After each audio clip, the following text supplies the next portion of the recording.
Hello. Um, yeah, I'm not the normal DM to be the first to speak on a Dally stream, and this is not entirely all the people that are normally on a Dally stream. I am Dallred. I've been on Dally stream once before, way back when on the Fiasco game. It was great fun. If you haven't listened to that, go back and listen to it because it was fun. This time, however, I am actually going to be a DM. It's remained to be determined whether it's going to be a dastardly DM or not.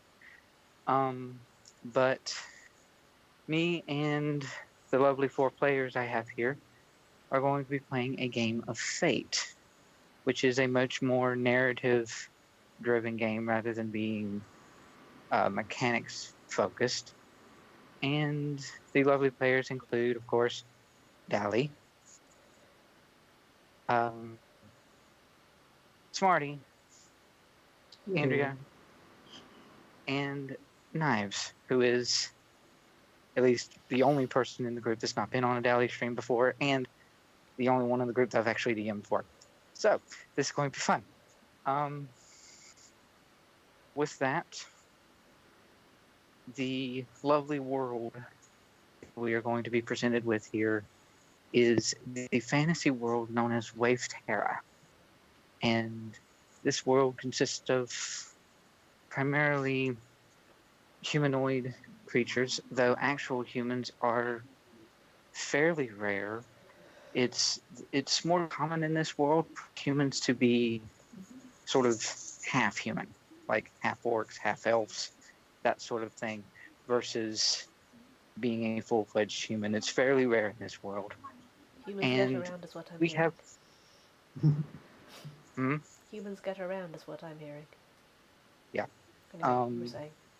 and in that we are presented with the lovely guild known as the Shattered Blades, a adventuring guild of sorts that is intending to sort of make their mark on the world.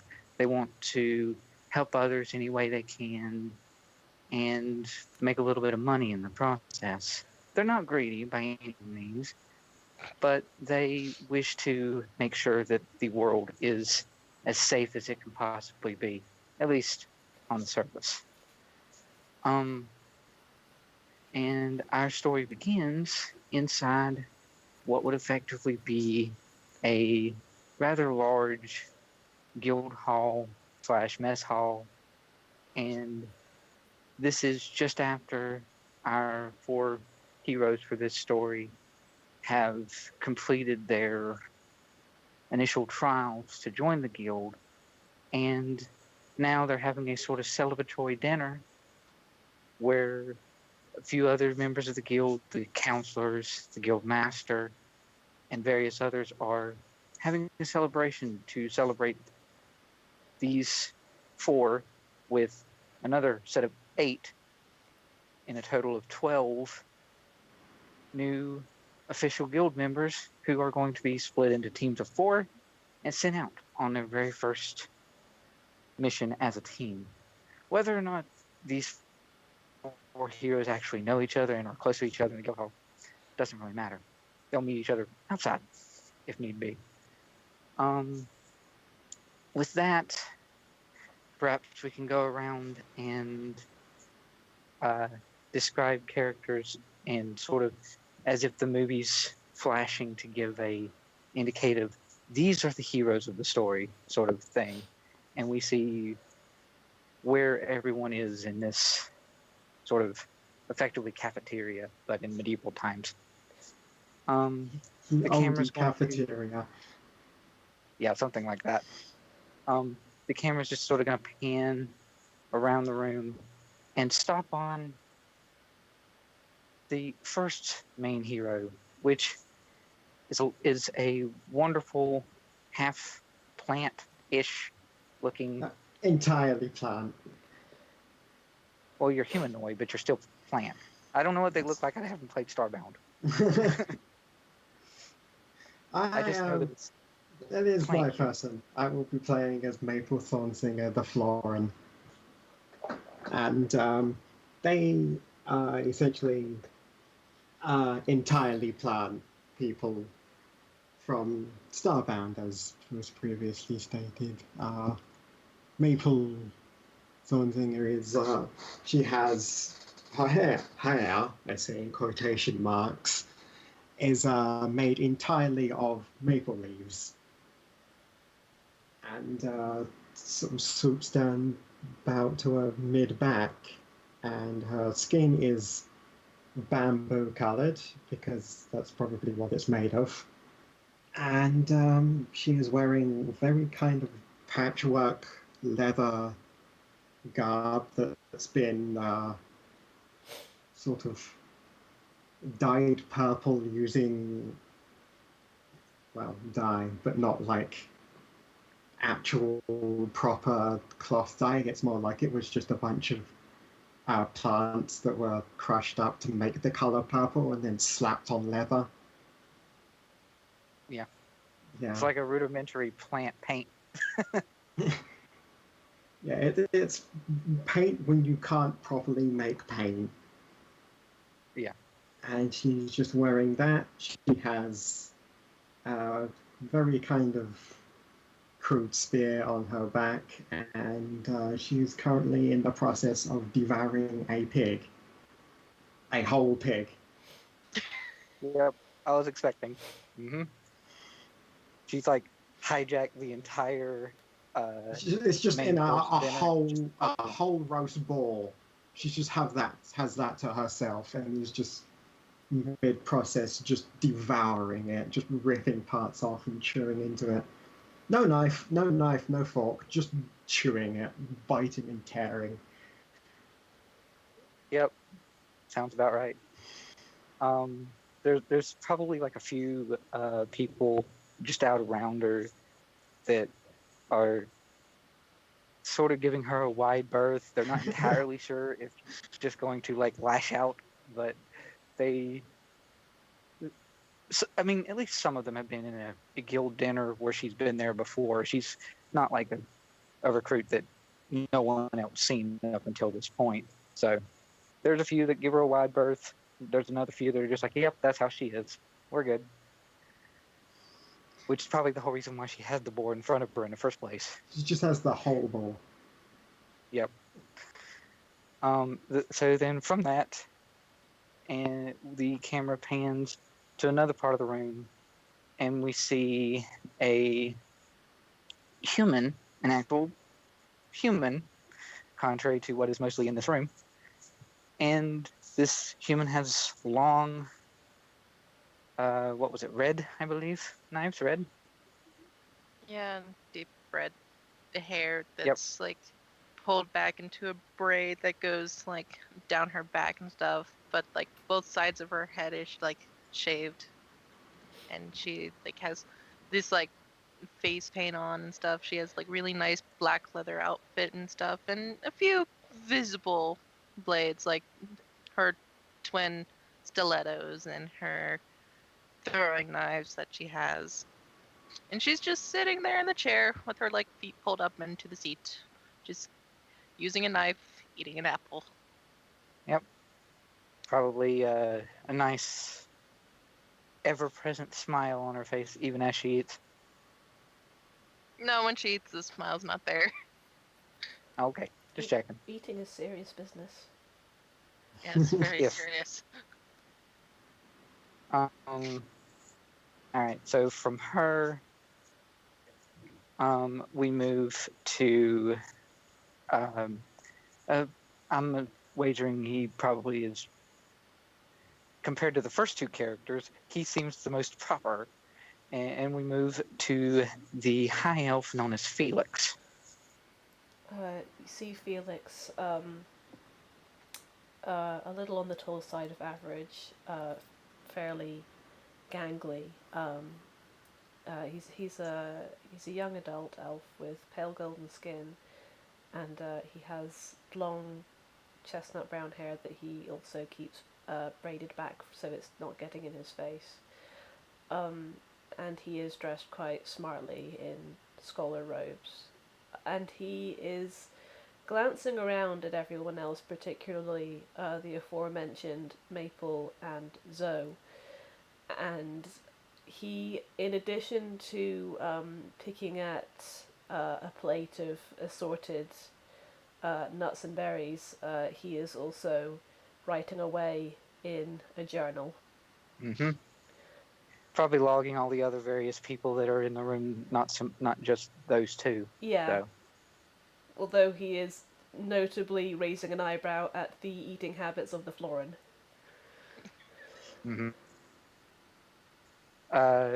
Looking around, so sort of from Felix's perspective, you get a hint of other people that are in the room, and there is actually, just to give the perspective of the widespread group of people that are in this room, there's actually sort of in the corner near a table. He's got food in front of him, but he's not actually really eating it. He just seems to be standing in the corner, leaning against a wall. Very large, essentially half giant, who is long hair, both hair and beard, and he's got this presence about him of, I'm here, I'm powerful, but don't worry about me. I'm not going to hurt anything. And he's just sort of off in the corner, and then Felix's attention turns to who is probably one of the most heavily armored people in the entire room. And also, at least based on the part of the person you can see, the head and face, also one of the few humans in the room. And it's essentially a short, red-haired human. Because of the armor, you can't tell whether they're male or female. But short red-haired human in what's essentially heavy, full plate armor. They are essentially a paladin or a cleric of some sort. And I could see Felix getting the attention of characters like that while in the room as well. And to go along with the weird races, there's also what appears to be a turtle humanoid that's just eating calmly. He's not really seemingly upset. He's just, and we're not talking necessarily turtle as in like Ninja Turtle. We're talking turtle more like the turtle creatures from WoW that were in Angoro. Those kind, sort of the more stocky built. I can't remember what they were called, but that's what I was basing them off of. And then the camera, after following Felix's eyes and showing off how curious he is, we move to the last of our main heroes, which is a lovely little catfolk. And what is Tora doing? Tora is kind of just sitting there. He's got a plate of food in front of him as well, but he's not really focused on it. He's just kind of going. He's got a ukulele out and is just kind of tuning it. So you just hear and just kind of doing that slowly. Every once in a while he'll strum it, and one seems to have gotten back out of tune. Mm-hmm. As the camera's panned on Tora, and we have him tuning with his ukulele, we get a glimpse. It's only brief. It's the briefest of glimpses of a not really threat anyway, but there's a shadow that's just on the edges of where Tora was. And for a second we see a shadow, and the next second we see just basically a long tail that goes out of sight as the person who was standing there moves somewhere else and the camera doesn't follow them. Does anyone have anything in particular they want to have happen with their characters at this point, just to sort of maybe give introduction to personality or some such? Felix has decided that he quite likes to look at the ukulele, and occasionally, between Tora tuning it, he will make a little flicking motion with his fingers, and a tiny gust of wind goes across the strings and plays it very, very quietly. Kind of helping Tora play or tune, maybe. Mostly just wanting to have a go, but being very surreptitious about it. Yeah, okay. Alright. So the camera sort of went around the room for a little bit and focused on the very different people. And then we come back to Maple. And because of her voracious appetite, the entire board that she had in front of her is now gone.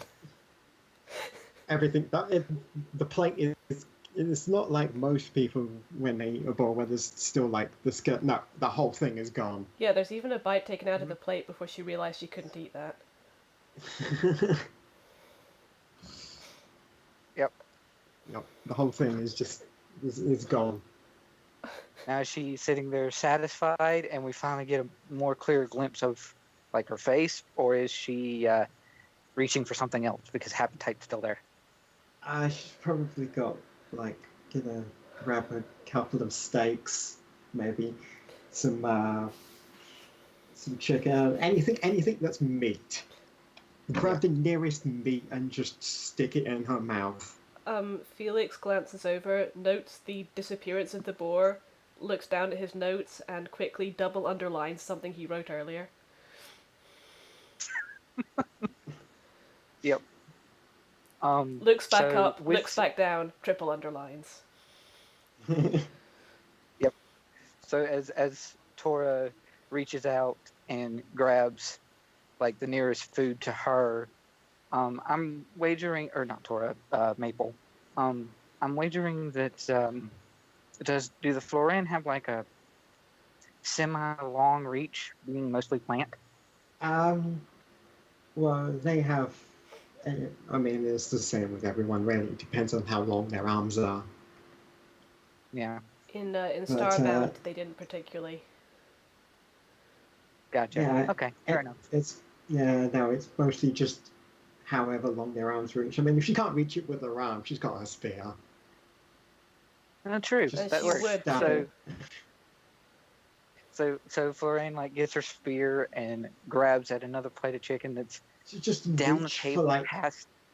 Reach for like a chicken, and then she can't reach it, so she just takes the spear off, impales the whole chicken, and just pulls it back to her. Yep. In doing so, she passes by in front of two other people across the table, and then pulls it from what is essentially right next to Zoe. Camera's sort of getting perspective of where everyone is in relation to each other. Does Zoe have a reaction to this chicken that was next to her a split second ago? She's still like staring off, not really staring off in the distance, but she's still eating her apple and stuff, which is almost done. And she's just like, an eyebrow just cocks. Chicken just passes her on the end of a spear. Yep, just like a raise of an eyebrow, just like, oh boy. Off to one side, you can hear someone say, you know we can pass you things if you ask us, right? She just has like the chicken in her halfway into her mouth. No, yes. Just the whole chicken. No, yes, you're right. That would involve talking, and that would leave less time for eating. Right, got it. Right. She just has the chicken halfway into her mouth, like both hands are pushing it into her mouth, and she just looks at them like, You know, I think all that food is going to come out for pay. That's a lot of food. Yeah, probably. That, and there's probably a lot of energy that she gets from it as well. So, hyperactive much? This being said by someone who is like next to Zoe, who appears to be a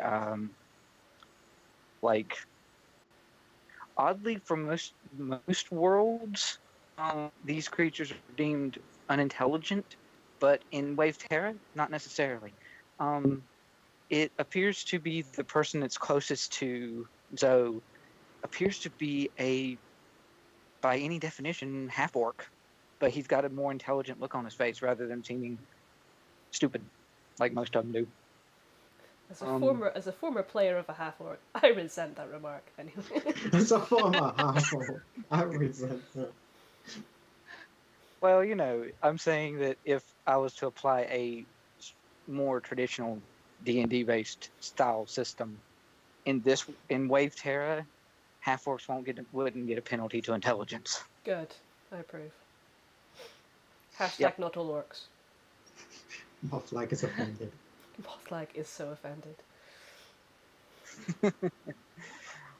Alright.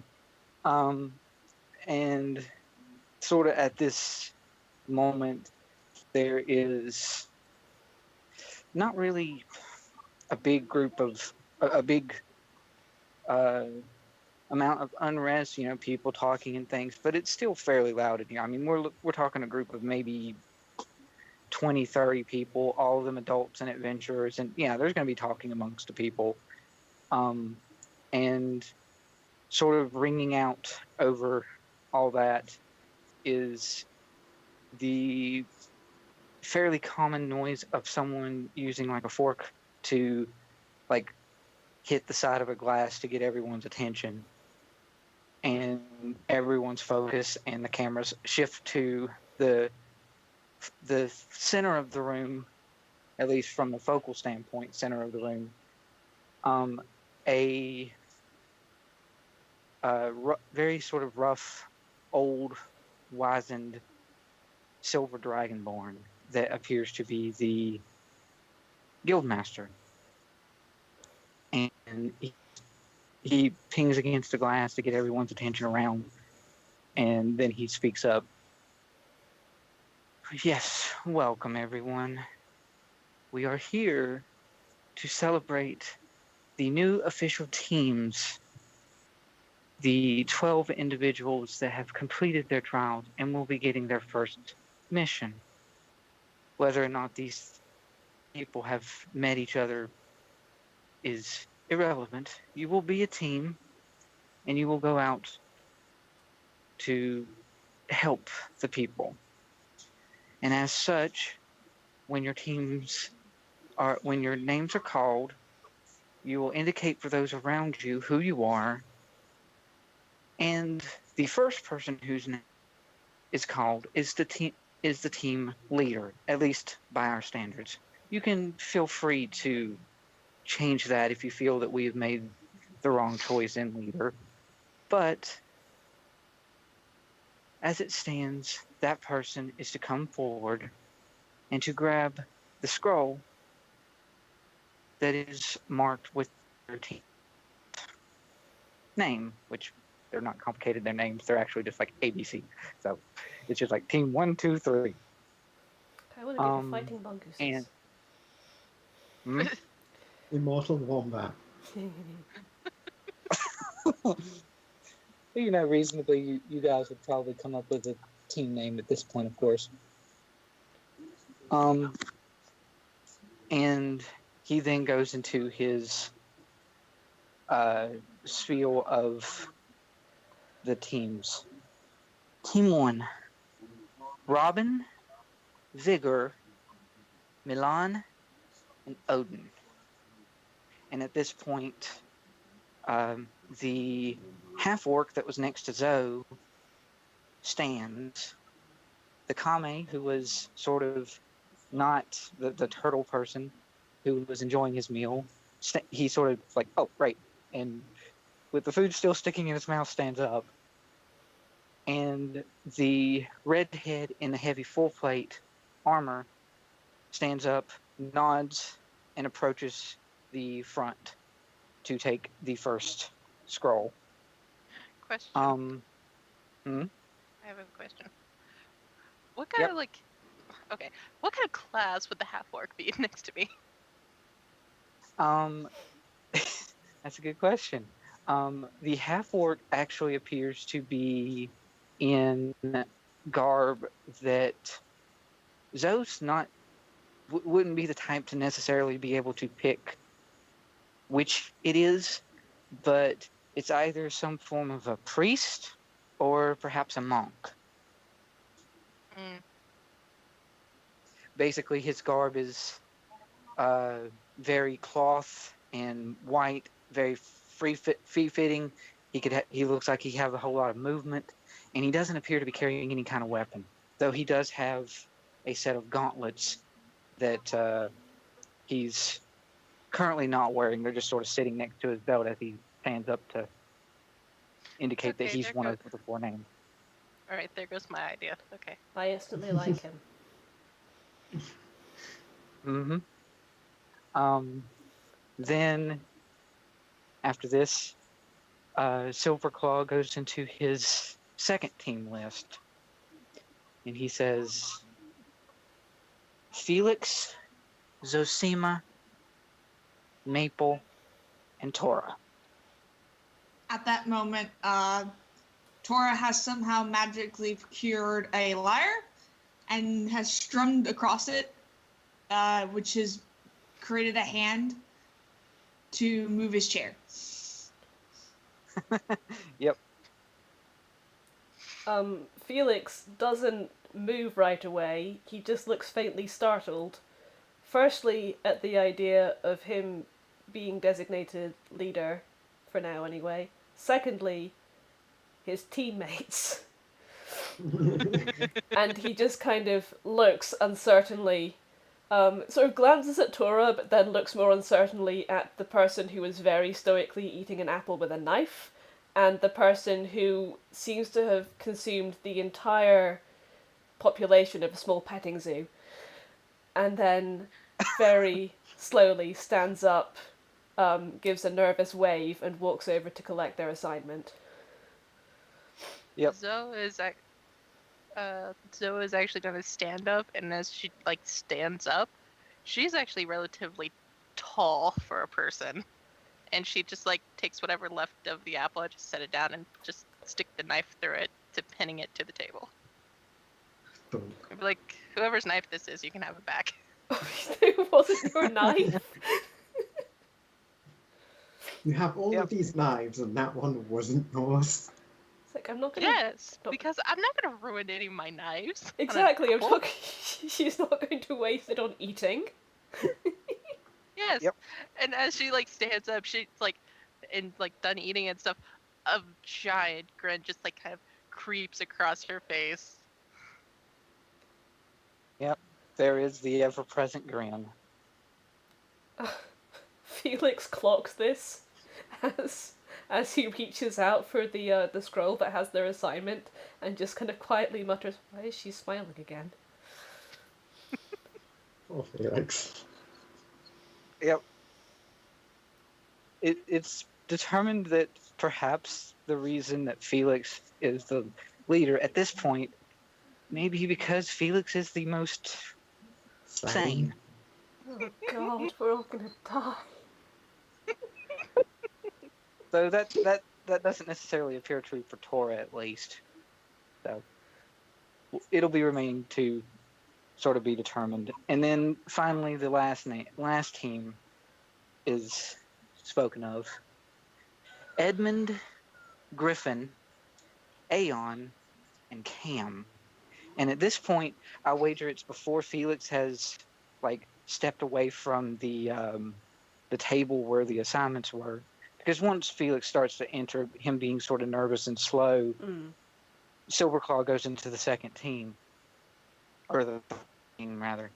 And just as Felix reaches out to grab the scroll that is their assignment, a sort of clawed hand comes almost out of the shadows, out of nowhere, and grabs the third scroll, and Felix, both, and Silverclaw, who's close, hear a voice that goes, "Yeah, thanks."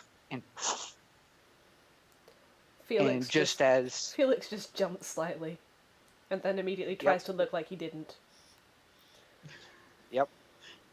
And he turns just fast enough to see a furred humanoid, not too unkin from the catfolk that is Tora, but clearly not a cat, that sort of just grabs, moves, disappear, and all that's left for a moment is a long tail.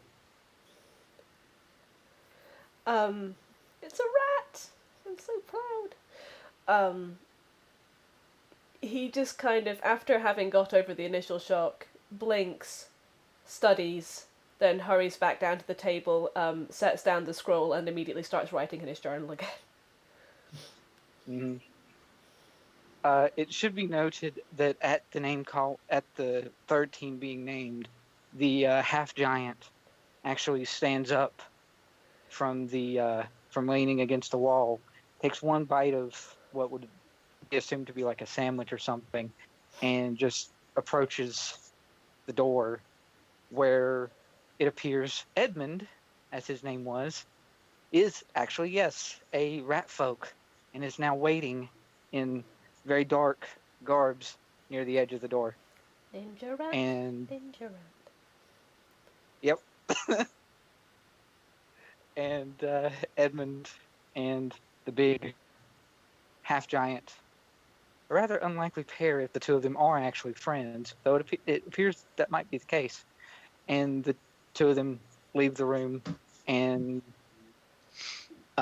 two other folks register, wait, our teammates already know each other, and very quickly leave the room as well.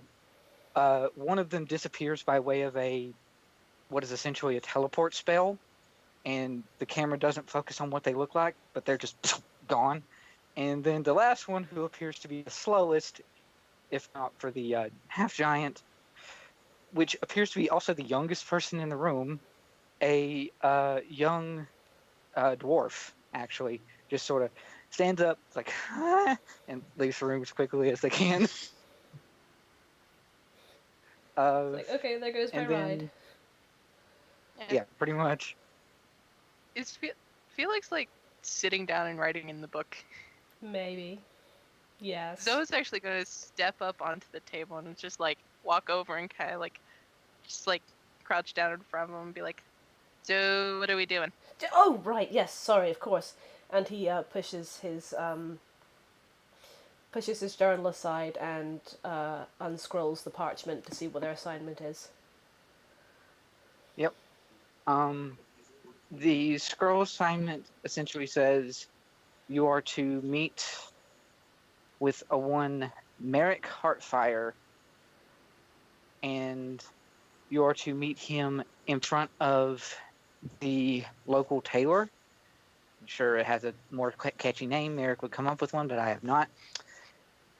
And you are to escort Merrick through the Whisper Forest that is next to the main town that you are in, and make sure that he can make his way to the next town over, which is a much more sort of prim and proper town known as Asalia.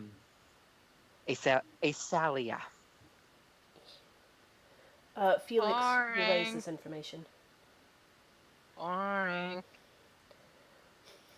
Does Zoe Still say? with a grin on her face. She says that. It does seem fairly standard, but you know, it's forgetting a start. Hangabout, Heartfire. Oh, I know that name. Yes, of course, the tailors. Yes, that would explain why. Huh. Mm-hmm. Well, it makes sense. It makes sense that they'd have the funds to hire someone to transport them. It should be fairly straightforward.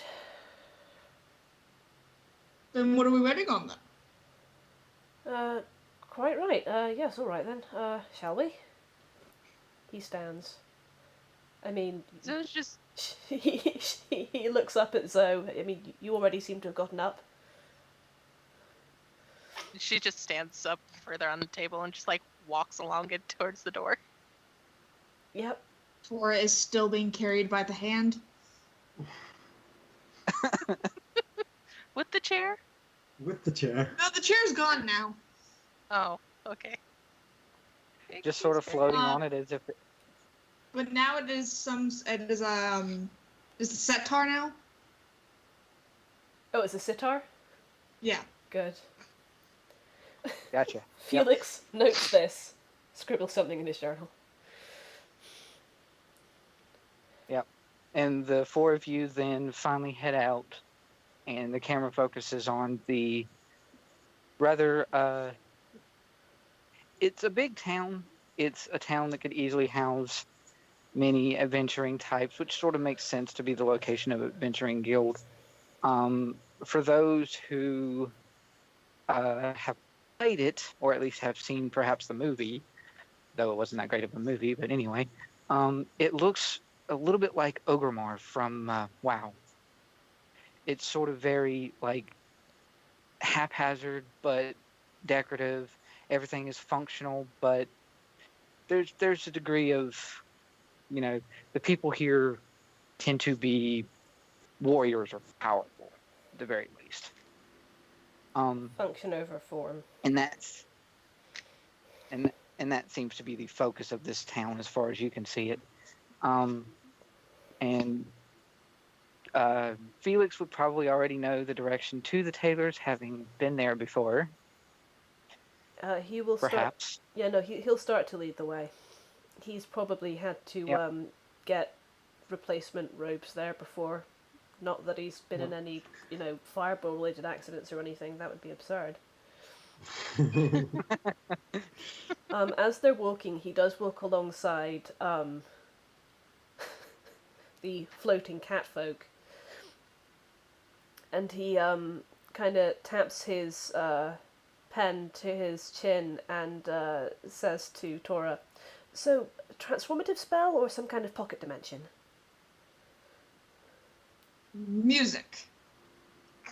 That is a type of magic all its own, yes, I'm sure, but I mean, I'm talking about specifically how it's a different instrument you have now. Oh! He holds up the bag. Ah. Yep. Any requests? Oh, I was always partial to the flute. I don't know if you do wind instruments. He puts the sitar back in, digs deep down into the bag, and then pulls out a flute. Does like the whole arm disappear into the bag? Yes. Deep, deep. Yeah. He blinks. Fascinating. Any instrument that anyone could desire, as long as you don't put anything else in there. It's a temperamental thing. What happens if you put something else in there? The next instrument you grab out may or may not be significantly out of tune. Oh. Is that what happened? Is that what happened to your lute? Sort of, yes. He makes a few notes. Is Maple keeping up with the group? Maple's just casually strolling along with her spear. Does she still have like some meat on her spear eating? She probably still has like half a steak. Just holding it as she's walking. She looks like, normally she actually looks quite sort of peaceful and well, I wouldn't say cute, but essentially that. And then she opens her mouth to put the steak in, and that whole visage just disappears because of the many rows of razor-sharp teeth. Yep. Got a bit of the uncanny valley thing going on there. Somewhat innocent and or adorable looking, and then rawr. She looks innocent and like sort of non-threatening, and then she opens her mouth and it's like, oh shit, get the fuck away. It's Stitch. Yep. Yeah, kinda. That's actually what I was thinking too. Like Stitch, but a plant. Like Stitch, but a plant. Yeah. So the four of you travel on through town. Felix leading the way, Maple probably closer to the back. And you eventually get closer to the local tailors, but you're all the way there because standing almost in the middle of the road is the gnome known as Merrick Heartfire that Felix would have seen simply in pictures. He wouldn't have met him in person, but you should have seen drawings that people have done for portraits for Merrick and things of that nature. And Merrick looks like a very sort of common gnome for a common attire for a gnome. Fabrics, fantastically woven, beautiful colors. He has a nice sort of feathered cloth cap and a well-kept, even slightly braided red beard. And he's just sort of standing in the middle of the road, tapping his foot. Is this a high traffic area? Is he likely to get in trouble if he's standing smack dab in the middle of the road? Do we have vehicles? No, there's not vehicles in this world, so he's not fine then. He's not in, or at least not vehicles in the sense of a he might modern vehicles. There might be a disgruntled horse snorting at him at some point. Yes, very likely there might have been one before you got here. Yes. Is it an impatient tap or is it just kind of a rhythmic tap? Mostly impatient, though there is a bit of rhythm to it, probably. He's going to, Tora's going to pick up on the rhythm and then start playing a melody with that rhythm. With the flute? Yes. Is there also, like, crowds of people around? Yeah, there are. They've not exactly gave Merrick a wide berth of any sort, but there's people that know that when he is even remotely upset to try to leave him alone, and he's just got a crowd that's I'm going to disappear into the crowd. Oh no. Yep. Oh no. This bodes Do you want to well. actually make the first? Do you want to actually make the first roll of the game for that? Yes. All right. So let's see how well Zoe disappears into the crowd. Roll to hide from our escort mission. First roll of the game, ladies and gents. 3. Oh no. Oh no, wait, that's good, isn't it, in this system? Yes. Yeah.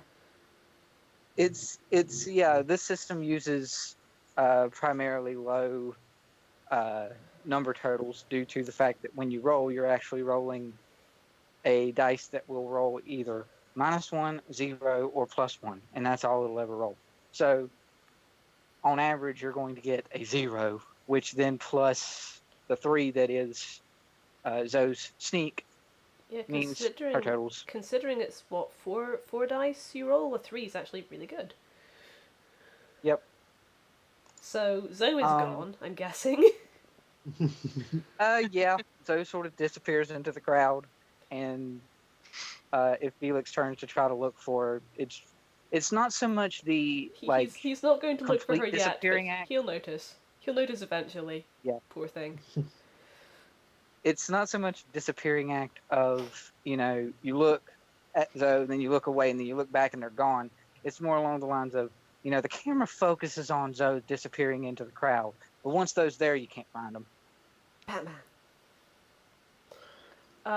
So Felix, oblivious of his teammates' disappearing act, approaches Merrick. Mr. Heartfire, yes? Heartfire, sorry. Yes. Yes. Are you the guild members?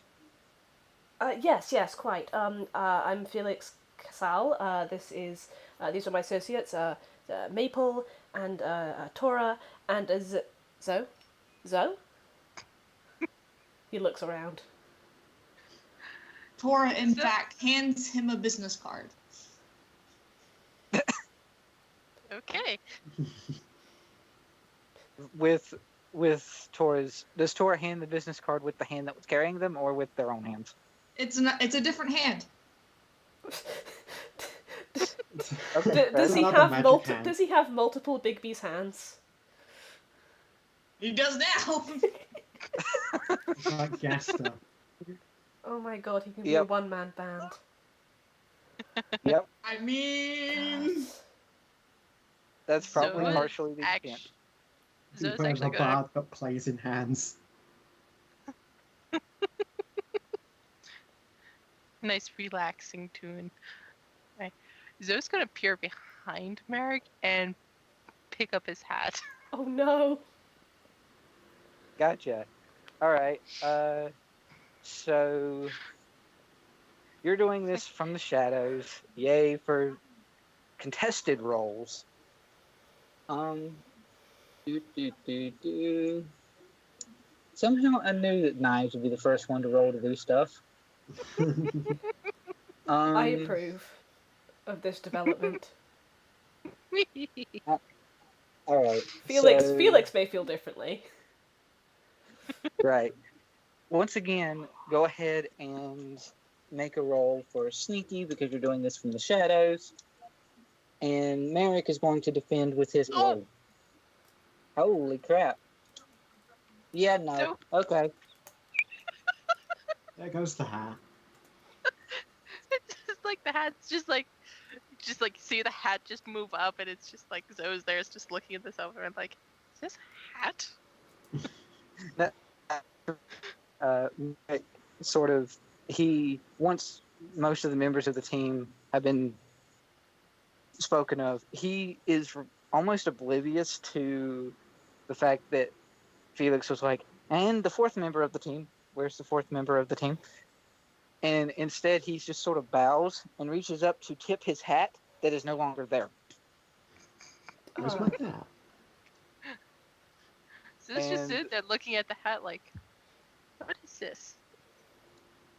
Yep. This is funny. It is revealed. It is revealed from this that Zoe finds that his hat it's like very sort of basic cloth, really well crafted. Appears to be hand sewn. Even has like a little feather cap kind of thing. So it has a feather to the side. And Merrick is more concentrated on the fact that his hat is gone, and it is revealed that though his beard is this sort of vibrant red to imply that he is young, he's actually got a receding hairline and balding on his head. He's balding. And he is very not into the idea of his hat being gone, and he looks at, where's, and then he sees Zoe and, give me that, and jumps to try to grab it, but Zoe holds it up too high because she's tall, and he's a gnome. Oh, there you are. Do you think you might give our friend his hats back? Maple's just standing there giggling, which, because of how her teeth are and how her face is formed, it just sounds like a rattlesnake. Oh, great. Lovely. So it's just like a slowly lower the hat. Thank you. And Merrick places it back on his head, sort of pats at his clothes to smooth them back out from that potentially disaster introduction. And then turns back to Felix, but does keep a close eye on Zoe out of the corner of his eye. So, I wager the Guildmaster lets you know what sort of mission the four of you will be doing, yes? Yes, escorting you through... Sorry, was it Whispering Woods? Whispering Wood, yes. To... Because I'm clever. Not really. I like it. To, what was the town on the other side? Asalia. Asalia. Felix says, yes, we're escorting you through the Whispering Woods to Asalia, is that right? Yes. And, may I ask, incidentally, what's going to be taking you to Asalia? Well, I have to check in on the rest of my lovely franchise. He sort of indicates with his hand his rather extravagant looking tailoring shop. Essentially he's pulling a rarity. He's pointing at the carousel. He's pointing at the carousel boutique and he's going to Ace Salia because it's Canterlot where the other one is. Fair enough. Yes, Business of course. trip. Yep, business trip. What time of day is it, by the way? You probably had this mess hall event sort of maybe mid-morning. So right now it's probably like noonish, I would say. Okay, and presumably, how long does the journey take? The Whispering Woods, generally, if you have a good clip to your walk, the Whispering Woods is normally traversed in roughly a day and a half. Okay, so we're gonna be camping then. Yep, you're most definitely going to be camping in the middle of the Whispering Woods somewhere. Cool. Do we already have gear for that, like provided by the guild, or do we have to supply first? It is supplied by the guild.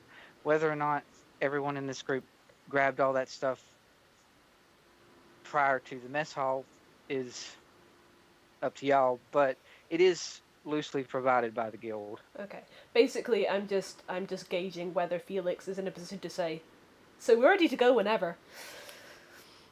Yeah, he would. I would say he would be. Okay. In which case he starts to say, "Well then, we're basically ready whenever you." And then he looks uncertainly at his teammates. We are ready to go, yes? Yes. Maple I'm has always spear. ready. Maple has Maple's spear, and Maple has Maple's tent. Maple is ready to go. So do you have everything you need? She sits there and like slowly pats over herself, just like you can see that she's like silently counting. I Yes. mean, Yes. you know what? My tent is big enough. It's fine. Yes, I'm ready to go. I'm ready to go. All right, good. This is just fine. Right then. Mr. Heartfire, are you ready to go Merrick now, or is fine. what was that? Merrick is fine. Merrick is fine. Does he say that? He's saying you can call him. Oh, he's saying right. you He's can saying call him right. Merrick. Us. Oh, yeah, Merrick. Yes, of course. All right then, Mr. Merrick. I mean, Merrick. Shall we? And with that, Merrick, with a decent clip, he actually moves fairly fast for a little gnome, and he makes his way to leave the town. It should be noted, though, that this is supposed to be an escort mission, and he's going ahead of you. Felix just actually puts his notebook away because it's like, oh, I'm not going to have time to take notes if I'm walking that fast, and he hurries to catch up. Tora has now brought out a banjo, and he's playing On the Road Again. Good. Of course, yep. And the hands just float along. Are they just kind of... Are they bobbing in rhythm? Yes. Merrick, as the journey gets going, and he still keeps fairly in front, oddly enough, and he notices the sort of On the Road Again music playing, and he turns and looks at Tora with this expression on his face that he's about to say, "Would you please stop?" And then he stops and just like, "Oh well, whatever." And it's almost as if he said in his mind, "That crazy cat should quit playing," and then actually looked at the cat that was playing and was like, "Oh, nah, never mind then." And he, oddly enough, keeping well in front, but he doesn't appear to have any kind of weaponry or gear of any sort. He has a bag for like tents and things if needed, but that's about it. Felix is making an effort to try and walk ahead of him. It feels like someone from the escorting party should be walking ahead of the person being escorted. So he is trying to do so. Alright. So, let us do a quick roll Oh no. to see who is faster. Good. That's fine. Okay, my quick is at +2. Yep. So you're rolling, gonna do slash roll 4U1 +2. I got a 2. I will also do it. Also got 2. Now what happens? Oh, does that mean we're just the same? Yeah, we'll see what Maple does. What's Maple doing? Maple If is she wants also to- keeping up. Okay, good. Maple gonna roll That's quick fair. too to see if she can get in front. Maple leads the way. Maple is leading. Tora is in the back. Tora is in the back providing travelling music. Yep. Or possibly travel montage music. Dun, dun, Yeah, dun, so- I guess I might as well roll. Go on then. Yeah, you can. Sure. I mean, you can't beat. You can't do worse than 3 -1s. I mean, you could get 4 -1s. My quick is okay. 3. Oh. I'm also There we go. front. Even faster. So So they're leading the way. the- That's probably for the best, actually, that those two are in front. Yep. So Merrick was in the front of the pack, and Felix gets this expression. It's like, we're escorting him. We should be in front of him. And goes to try to Maple catch just up. booked it to the front. Yeah, and by the time she gets up and seems to be at least keeping pace with Merrick, Maple and Zoe are already in front, and Tora's still in the back playing music without really a care, I suppose. And the four of you travel on and make your way out of the city, and it's calm, peaceful, and then you make your way towards the Whispering Woods. And at that point, while being in and around the Whispering Woods, Felix, roll careful. Oh no. The total you're going to want to, since this is just a sort of a test roll, the total I'm going to say you need to make here is a 3. I make a 3. Do you? Yes, you do. Cool. So, as you're approaching the forest proper, you see off to the side of the forest, it's kind of like he's guarding it, but not really.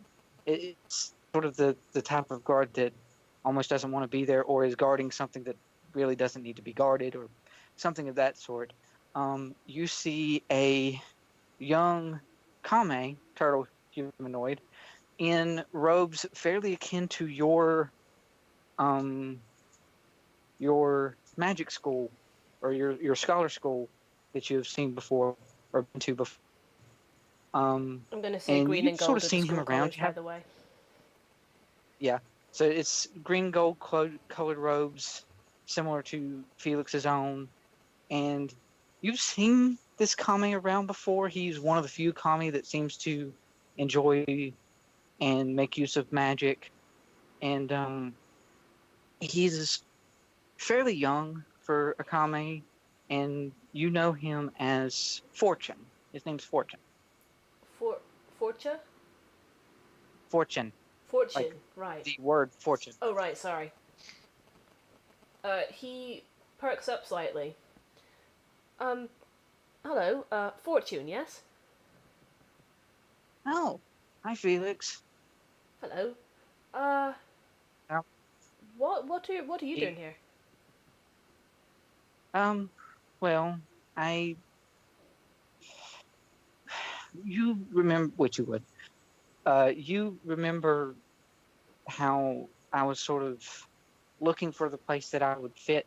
I I was decent at magic, but no one there really liked me, and I was looking for somewhere that I sort of fit in, you know? Yes, I remember. I found it. It's actually a band of other kami that live in the forest back here, and they were needing someone who was at least more known of the ways of the world now, and sort of pushed me as to be the guard, even though all I have is the magic. But They've yeah, they've got you guarding by yourself.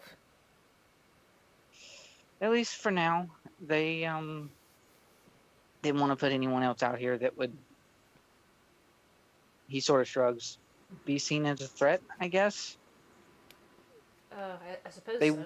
they basically told me they want. They basically told me they want me to speak to and at least know all who come in, but not that people aren't allowed to come in. That's fortunate, and part of your work is done for you. You already know me, and we are hoping to go through. Yes. Okay. Well, He sort of. we're escorting Merrick here to that town that I've forgotten the name of already. Yeah, sorry. Yeah. Sorry, it's kind of a complicated fantasy name. No, it's fine. My brain's just a bit slow today. Nah, that's fine. Sorry, I was intending being the leader, the sort of surrogate leader of the group before I realized, before you mentioned, you were tired. I'm sorry about that. Oh God, no, that's fine. Don't worry about it. Okay, good. He sort of turns to bend down to grab at his, essentially sort of, oddly enough, it's like paperwork, keep track of people's names, and as he turns to bend down, you see his shell on the back of his shell, because being a kame, he has the turtle shell. Mm. You see that on his back there is a sort of rune sitting in the middle of the scales of his shell that wasn't there before. And he just sort of bends and grabs a paper and is like, okay, so who did you say you were taking? Merrick Heartfire. That's fascinating. What kind of rune is that? Is that to help with your magic, or? He seems, it's almost as if he's not quite sure what you're speaking of, and then he remembers, oh yeah, I got the thing. And he's like, no, it's actually sort of a mark from the troop that I'm helping with now. They appear to have a very strong kame tradition. You remember that I told you that we, in some of our tribes, we would mark our shells to help keep track of who was who. Yes, and, yes. I think I wrote it yeah, down. that's yes.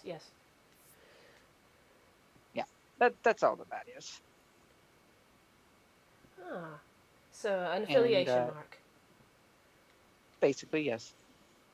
And you said you were going to take Merrick, Heartfire, and who's the other three? Oh, he Hello. looks at the others. Maple is Maple. Tora hands him a business card. I am Yeah. Zozima, the smiling cipher. Giving me a slight bow. And it should be noted, as he said, who are the other three? And as Felix looks around, Merrick's gone. Where's Merrick? Merrick's went into the forest already. Wait. We're gone. Impatient. Where's Merrick? Did any of you see? Did he go ahead? We'll go Those find who him. those who want to have been keeping an eye on him, who actually wanted to keep an eye on him, you can roll careful. 3. Okay. Ooh. 4. 1. Everyone's wanting to keep track of him. That's good to know. Merrick. Maple Zal. Come on, roll. Oh, okay. Yeah, so, Merrick is not as sneaky as he thinks he is. well, to be fair, he wasn't exactly rolling sneaky. He was rolling actually using clever because he was trying to make sure the conversation was condensed enough that, you know, he could get away without people noticing. And it looks as if the only one that didn't notice was probably the only one who was paying attention to the conversation, Tora. I don't Maple or Zoe would be the type to really worry about this random Kame person. So the two of you would have then seen Merrick make his way into the forest. Question is, would you have followed him at that point? Merrick rolled for I have places to be, damn it. Time is money, friend. Yeah, basically. Well, since they already gave her a name, shall we catch up with the gnome? Oh, there's another that's the gnome. Yes. And this is Fortune. He's like, and he sort of scribbles on the paper, not in like the sort of nervous scribble that Felix does constantly. And he's like, okay, well, that should be fine then. I'll get this scroll to everyone, and you guys can journey on. And as you guys move on into the forest, you see him. He actually sort of sets the written scroll. He pulls the written scroll off the note out of the notebook he was using, sets it down, gets out this small like potion vial of sorts that he appears to have quite a few of in his bag. Drinks a potion quickly, presses his hand to the paper, and not unlike a Naruto summoning scroll, paper disappears. Felix would have been fascinated by this if he had been staying around long enough to notice. However, as soon as he got the go-ahead, he basically said, "All right, thank you, Fortune, bye," and he basically uses wind magic to speed off into the forest. Tora is following along, now having a fiddle out, playing "We're Off to See the Wizard." Of course. Does Felix use the Aang ball thing? Felix uses whirlwind sprint. Okay, fair enough. Alright. At least he starts to, then he kind of skitters to a halt. Did anyone see where he went? This way. I'll follow you. Yep. It doesn't actually take long. Like was established, Merrick's not all that sneaky. He's just impatient. So it doesn't take a whole lot of time for the four of you to find Merrick. He's sort of he actually is walking through the forest and is slowed down by the fact that he is a gnome and there are brambles and he is in cloth and he's just sort of. Felix approaches and just raises an eyebrow at him. May I ask why you requested an escort if you are not going to stay with your escort?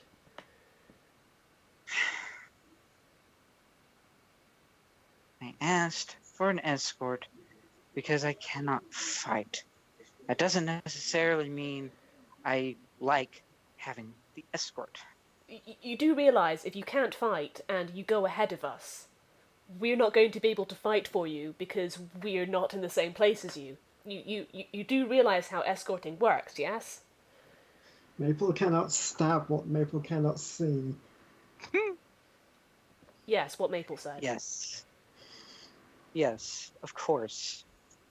And he just sort of begrudgingly slows down and goes back to more the middle of the group, and he sort of mumbles to himself. It's not in a way that it's hidden from anyone, and he's just, who would attack me anyway? Well, I guess I am sort of rich. At least the only people that are in this forest are Kame. And in the middle of his grumble, another hand appears, picks him up, and sets him down into another hand to carry him. How many hands did that? Like That is 5? 4. 4. There's the Full one head so carrying far. Tora. There's the one that hands up the business cards, and that's the 2 with him. Just keeps making I like hands. Tora. I like Tora a lot. Many hands make Uh, light work. And if Merrick sort of looks at the hands now carrying him, and he at first seems like he's not into this idea, and then he realizes, hey, wait, now I don't have to walk. Okay, and he sort of relaxes on the hands. Now that he's not, now that he's not having to chase down the person he's meant to be guarding anymore, Felix takes out his notebook and resumes note taking. Yep. May or may not be sketching the hands. Probably. And you travel on for a sizable chunk of the early afternoon without any real worry. At this point, once again, because I think I did this earlier as a sort of mini perception, everyone roll for me careful. Hey! No -1s! Well done. Hooray. I have balanced out. 1. Oh, hey, it makes sense that Maple and possibly even Tora would be able to pick up on this sort of thing. Tora because of her background, Maple because of her Species. Tora because of his background, and Maple because of being a woodland creature? ? Essentially.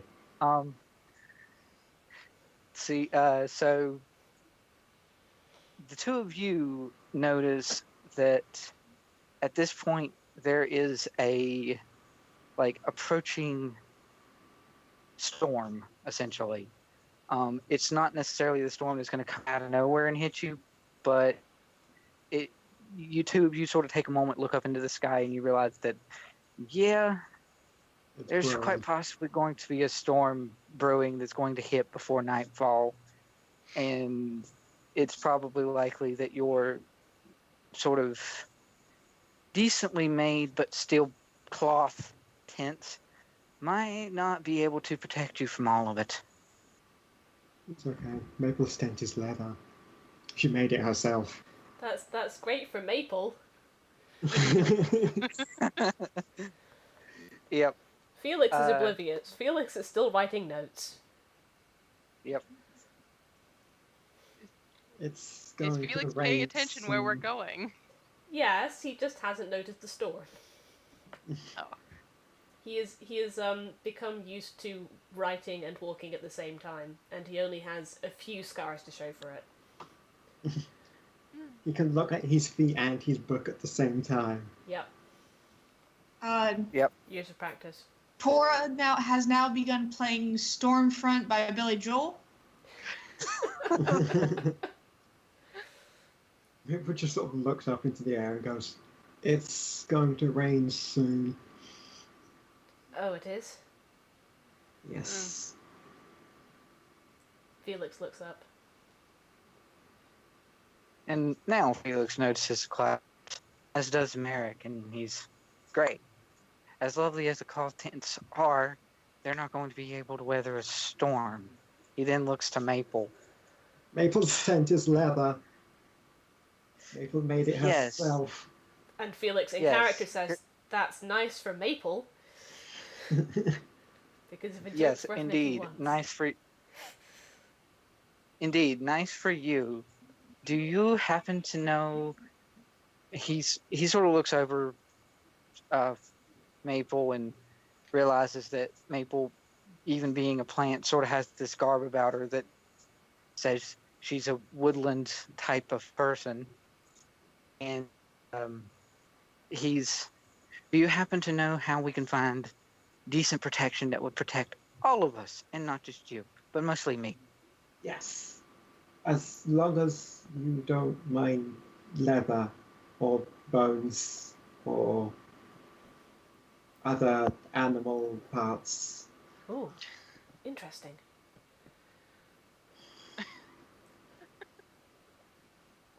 I was hoping for perhaps a cave. Oh, yes.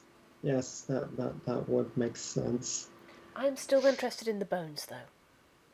But yes, Oh, yes. cave. Tora is now People playing can show Shelter you the from the bones Storm. later in the cave. Tora is now playing Shelter from the Storm by Bob Dylan. I love how this She's one-off sort has a soundtrack courtesy of the Cat Bard. Yes. She sort I of also shrugs. Maybe we'll find a bear in the cave.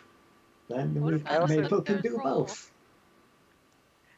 I also love that the soundtrack and the music changes just as much as the instruments do. So yeah, and it should be noted that at this mention of a cave, those of you who are at least halfway aware of the world around you, which would probably be everyone but Zoe, in But her like tearful insanity, she doesn't really care where she is most of the time. oh, right, yeah, no. He doesn't care. I'm here now. I.e., unless she has a specific place in which she's going, Zoe doesn't know geography. It makes sense due to his nomadic background that Tora would know basic geography. Being a woodland creature, Maple would know, and being a curious elf, Felix would as well. I So, study maps, who says I don't? I have a map. So it's actually at this point comes to you the realization when Merrick speaks of a cave that you guys are actually fairly close to a like mountainous region. So it's sort of off to the side. You're sort of passing along the mountain range through the forest. So it is entirely possible that as part of this forest there is in fact a cave that is in a decent mountain range. You just have to go to the far east of the cave to get to it, or to the forest to get to it, which would take a little bit of extra time to your travel because you're not going to the town in a straight line. Felix taps his chin with his pen. I mean, there could be some shelter. It would involve a slight detour, though. Detours is fine as long as it keeps me out of the rain. Are both so both Yes. of the floating hands is what are they both holding Merrick right now, or just one of them? One of them is just holding Merrick. The other now has started just floating above Merrick to try to block the rain, though if it were to actually rain, it would do no good. Good, because that's what Felix was going to try and make the hand do, so it's way ahead of him. Yep. Tora has changed the song once again to The Cave by Mumford & Sons. Are you Googling Yep. songs that are appropriate to the occasion, Andrea? I may have a music lyric database pulled up. Good. That's amazing, I love it. Very nice. Very nice. Alrighty. Maple So- will lead towards the cave. With that, it's not all that difficult to make your way over to where the cave would in fact be. And at this point, once again, you see a set of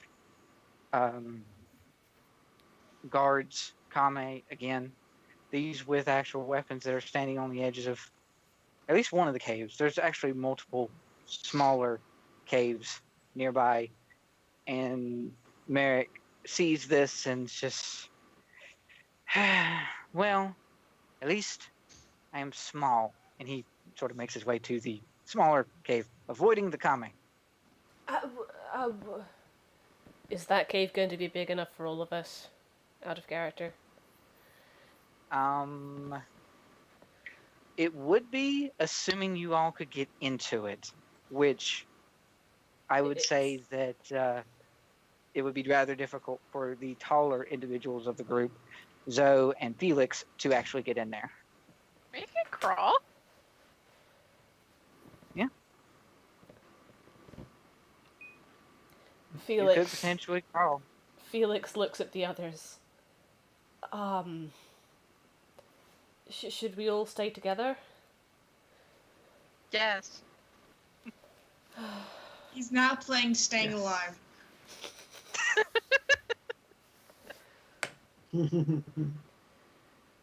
Alright. So you all sort of ignore the kame and the guards and make your way following Merrick into the smaller cave then. Felix is going to let them know that they're there. He'll go over. He'll tell the others that he'll catch up with them, but he'll go over and let the kame know. I'm actually going to use this point or this moment to push Felix because there is also some curiosity at play here, I will grant you. Yep. The shoot, what is it? You labeled it as ask questions first, shoot later. Yeah, ask questions first, shoot later. If you want, I haven't made use of the fate point system into doing things yet because we've all done fairly well on our rolls and they're not been things that are super, super important. But I'm willing to give Merrick an extra fate point for the compel of what exactly are they guarding? Done. Yep. So put everyone else sort of makes their way to try to get into the cave. That's not all that difficult. It's sort of a tight fit for Zoe, but She's just like sitting down. She can sort of dip down and crawl. And this is also basing it on the fact that I was picturing Maple being fairly small in stature, but I don't know if that's true of Floran or not. Yeah, Maple's probably around maybe 5 feet, maybe. A bit more, a bit less. And she's also probably fairly limber as well. Yes. Being mostly plant, as is the catfolk. Ignoring the fact that Andrea has a stunt specifically. Andrea has a stunt specifically for that. I have a stunt for what? Being limber. Newtonian fluid. Oh yeah, I do. Do you mean so? Do you mean Mutonian fluid? Yes. Bend a little, actually. Newtonian fluid. Mew. So, you two can get in fairly easily. Merrick, of course, can get in because he's small. But Zoe, it's probably a bit of a tight fit. She's just gonna kind of stick towards the opening. Yeah, but you're still following your group in. Felix has said that he's gonna go off and let the kame know that you're there, so that they're not surprised if they go to look. They don't kill us in the middle of the night. What? And then What? it's like Don't get stabbed. Killing. It could be killing. No, we're not. No killing. Oh, okay. I mean, we're not getting killed. I mean, that's Just a probably a good thing. I mean, that's the aim. Anyway. So Felix does go over and waves to greet the kame. At this, the two of them sort of stand more at attention, and it's almost comical. I'll sort of play this story being sort of funny with all the random hijinks that Andrea has been doing and whatnot. So they sort of take a protective stance and go to block the door with their spears, but their spears are not actually long enough because it's a cave inside. He looks at their spears, looks over their spears to where the cave is still clearly accessible, and then looks back at them. Yes, hello.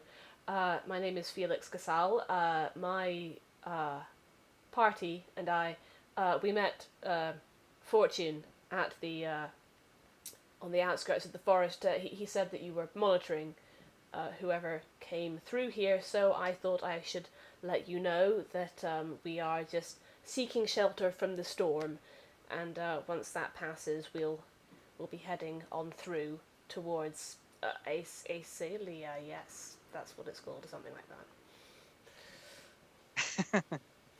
The two guards sort of look at each other for a moment and then face more forward, and the one on the left goes, "Fine, carry on." Yes.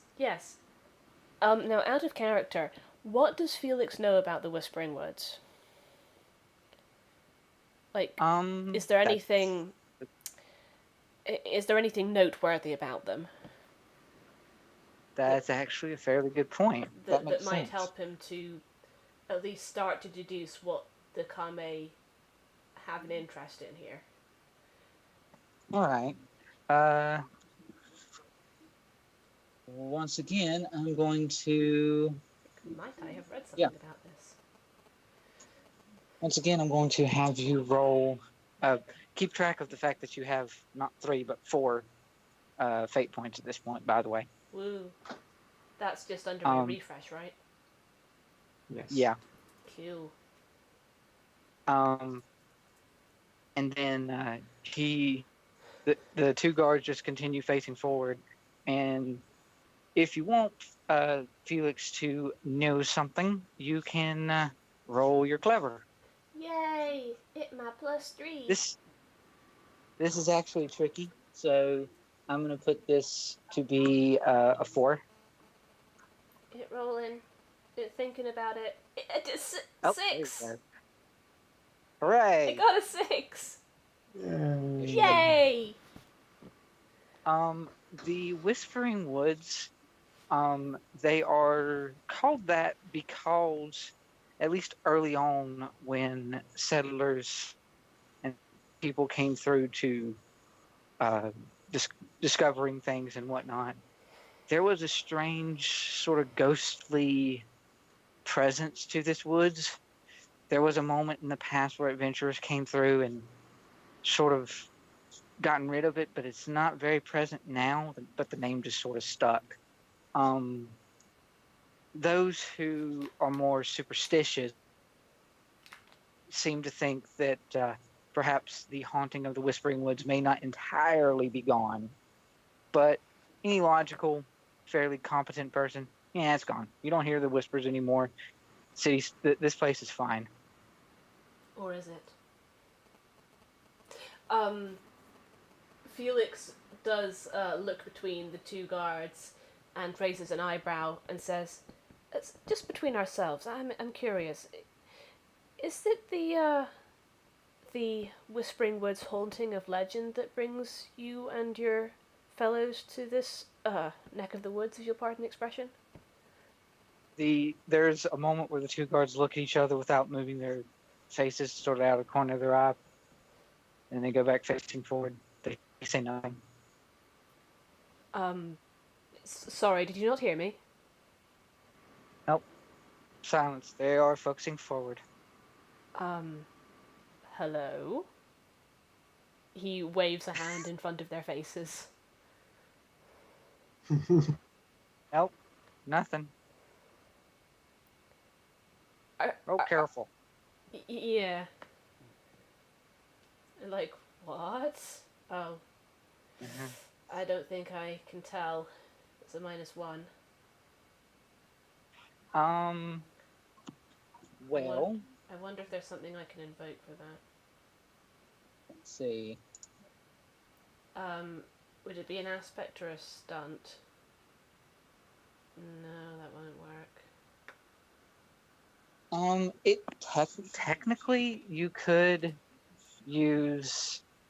You did roll clever previously.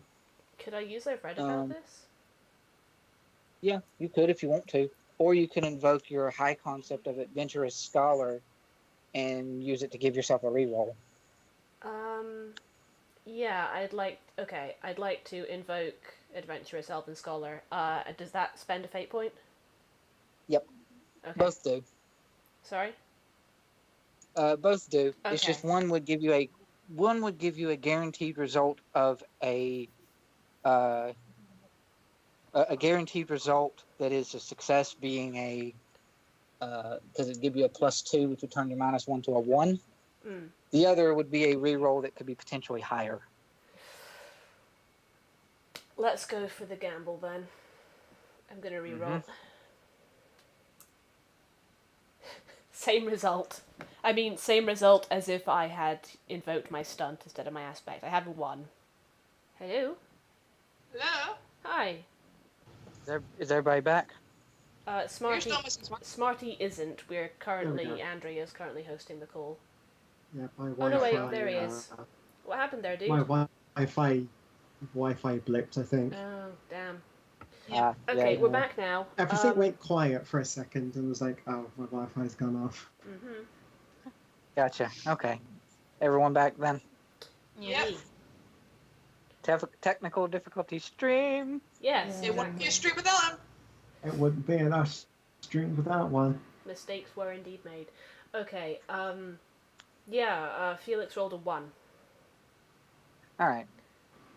So, what was the question you were trying to get answered again? I missed it with the... What's the dealio with these two Kame not responding at yes. all? Yep. Okay.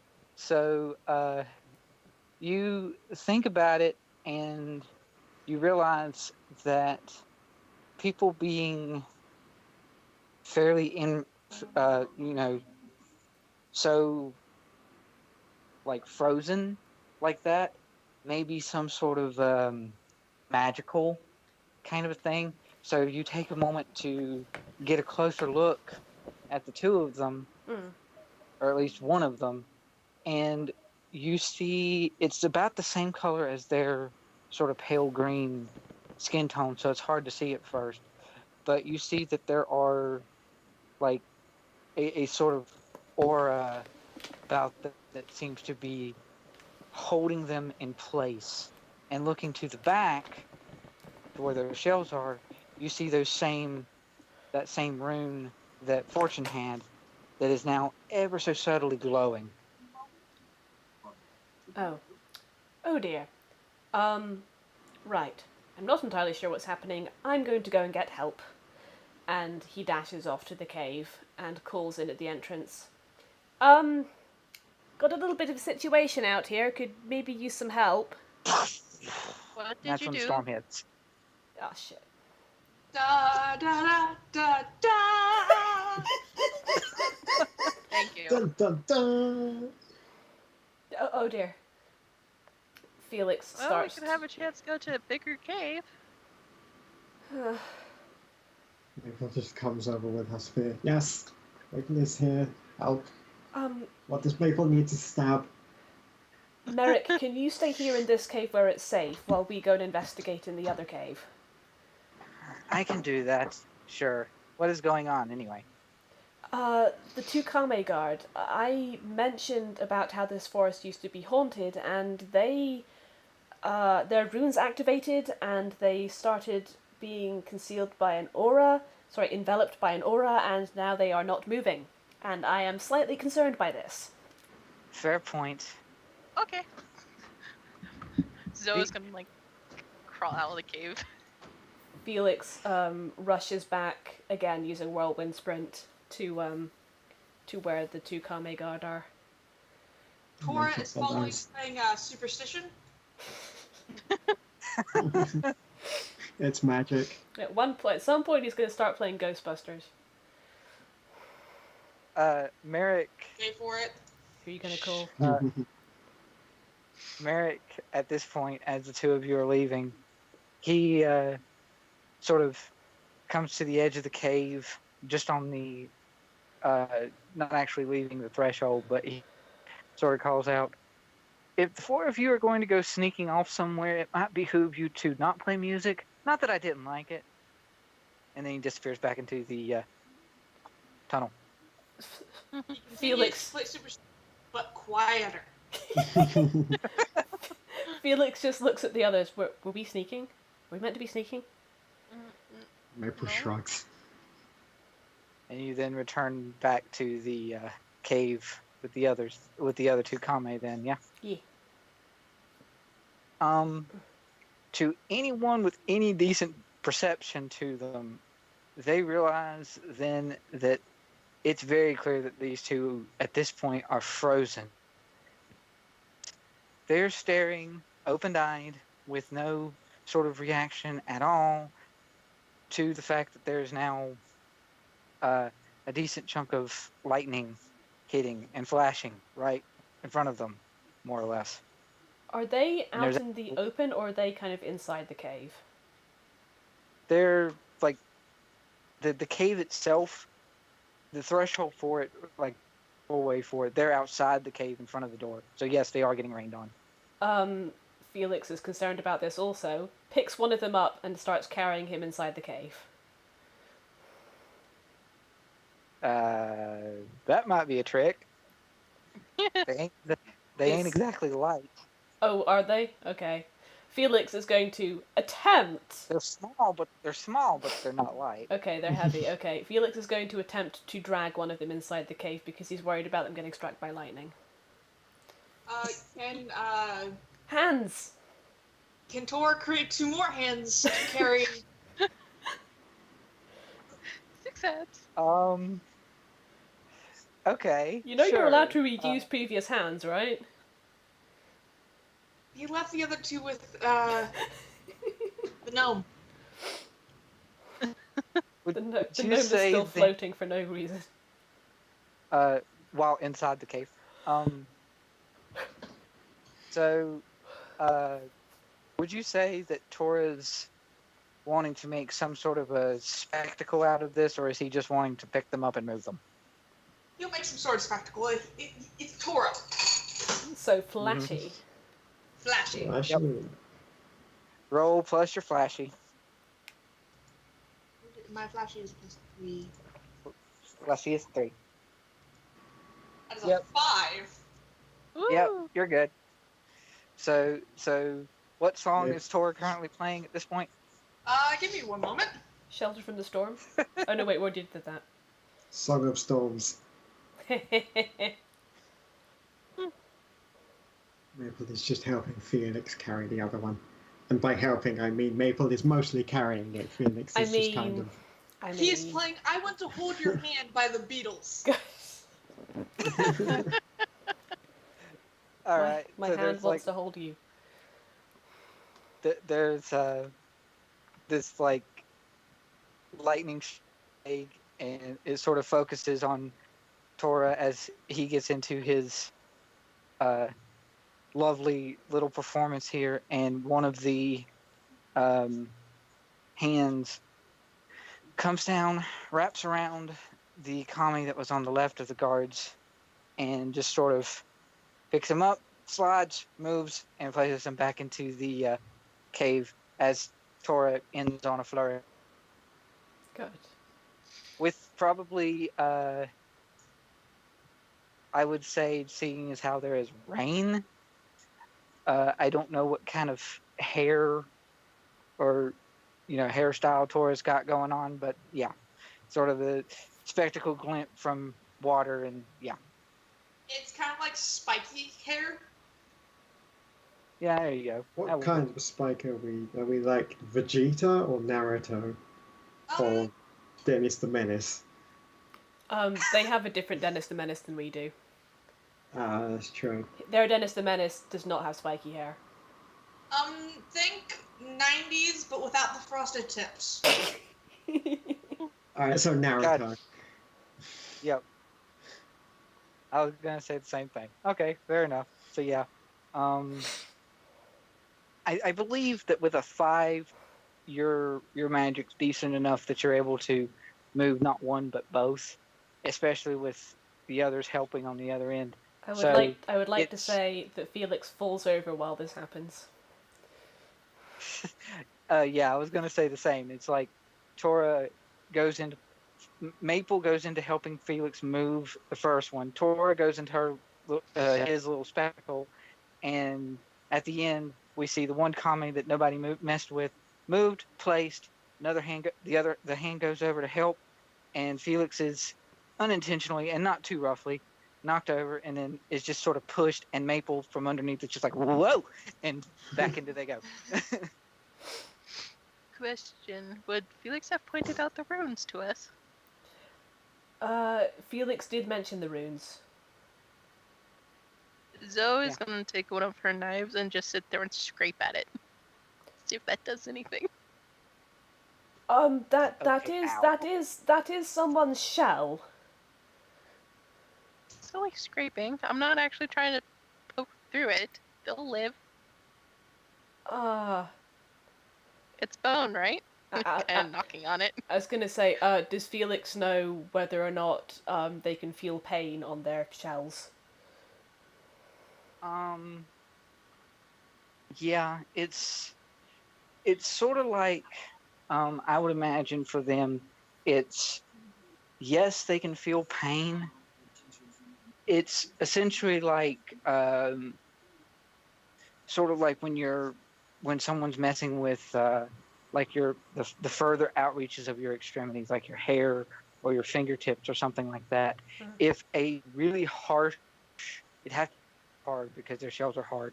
But if someone was to hit or try to cut at their shell, it'd be basically like pulling hair. That kind of pain. Yeah, I'm just scraping. I'm not actually like trying to hurt them. Cool. Felix looks slightly anxious. Does anyone? Maybe we should try and figure out what the runes are for, what they're doing. Too late. Already doing it. What happens? Does anything happen as I scrape at this rune, trying to mess up the rune?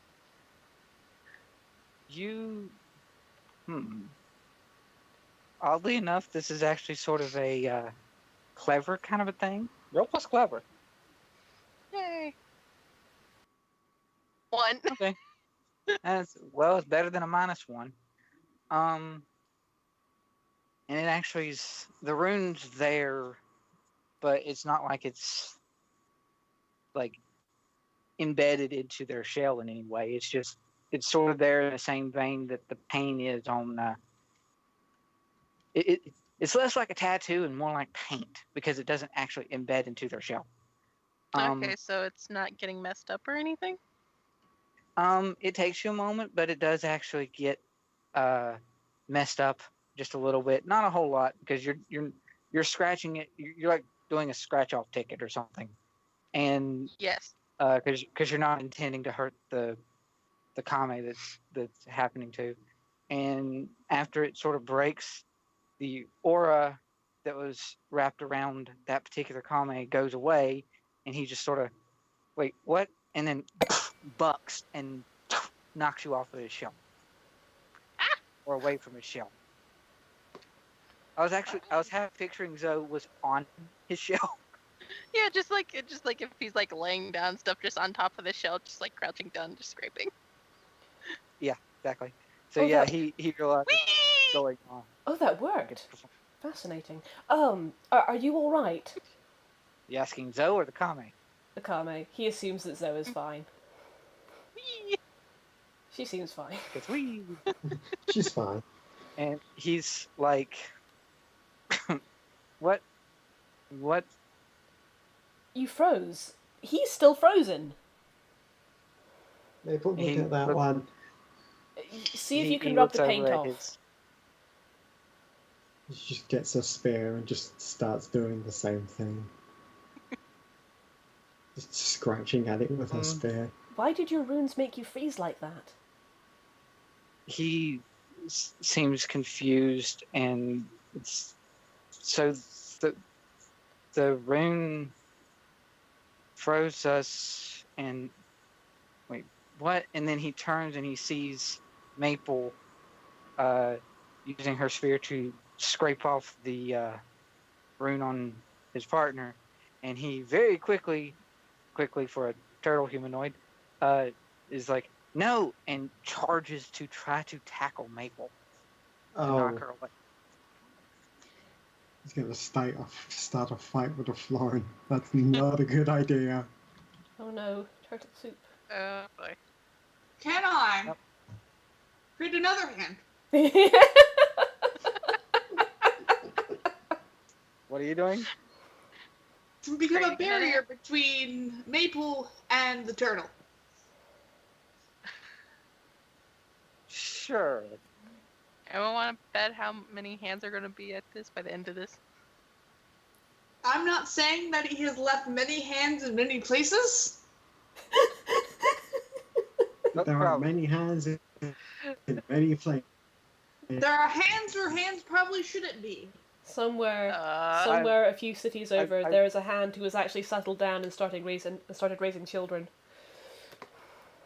Yes. I'm sort of go ahead and roll flashy because I'm sort of picturing this of if it works, it's sort of like that anime magic wall appears out of nowhere kind of event. So yeah, go ahead and roll flashy. It's taking a moment to load. Yeah, it's doing that to me too. That is a 1. Okay.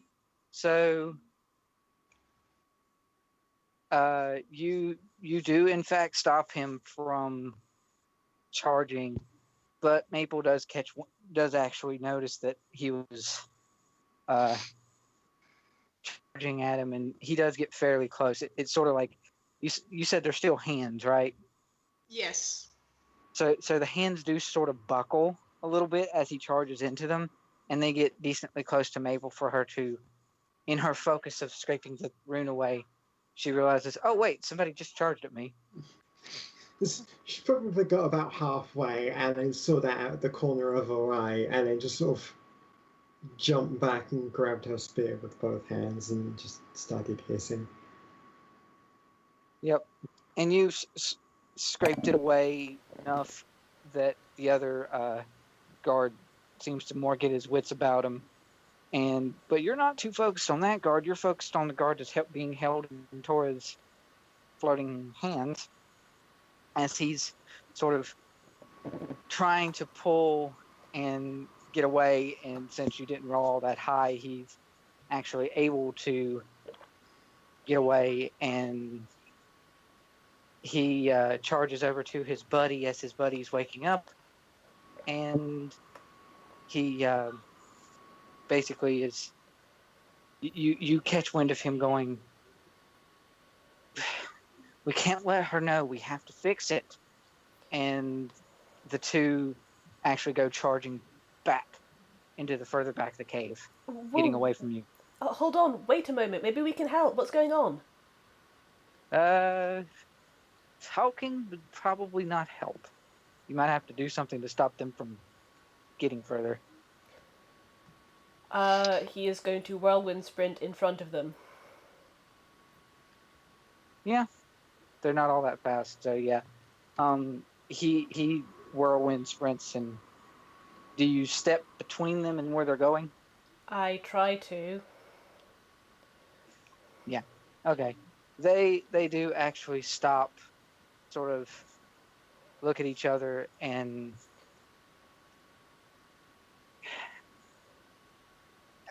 Now hold on just a moment here. What do those runes do? they're important. They're part of... Considering they just made you freeze up when the storm was about to hit, they seem like they might be a little bit detrimental to your health. Well... And why did it activate when I mentioned the haunting? There is, at that point, a small... It doesn't do anything or freeze them up again, but there is a soft, though noticeable in the darkness of the cave, there is a soft flash or spark that comes from the rune behind them, that's on their back that had been scraped off. See? There, it's doing it again. The two of them sort of look at each other, and they're very dumbfounded by this. Actually, Are you aware of the legends of the haunting? You must be. yeah, but that was dealt with, right? Well, that's what I thought. I mean, that's what I've been led to understand. Yes, but why then are these runes of yours reacting to any mention of it by trying to paralyze you? And the two of them sort of look at each other, and they're... Miss Ava wouldn't do anything to harm us, would she?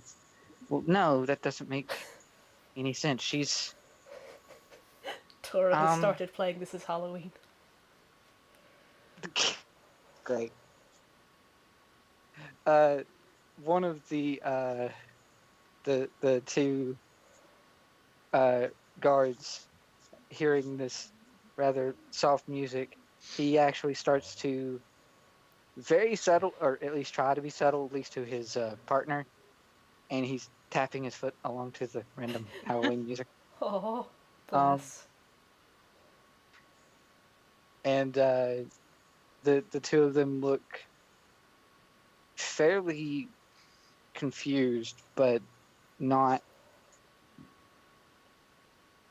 It's difficult to say whether or not they even know really what's going on. They clearly know of the haunting, but they clearly don't know why the runes froze them up.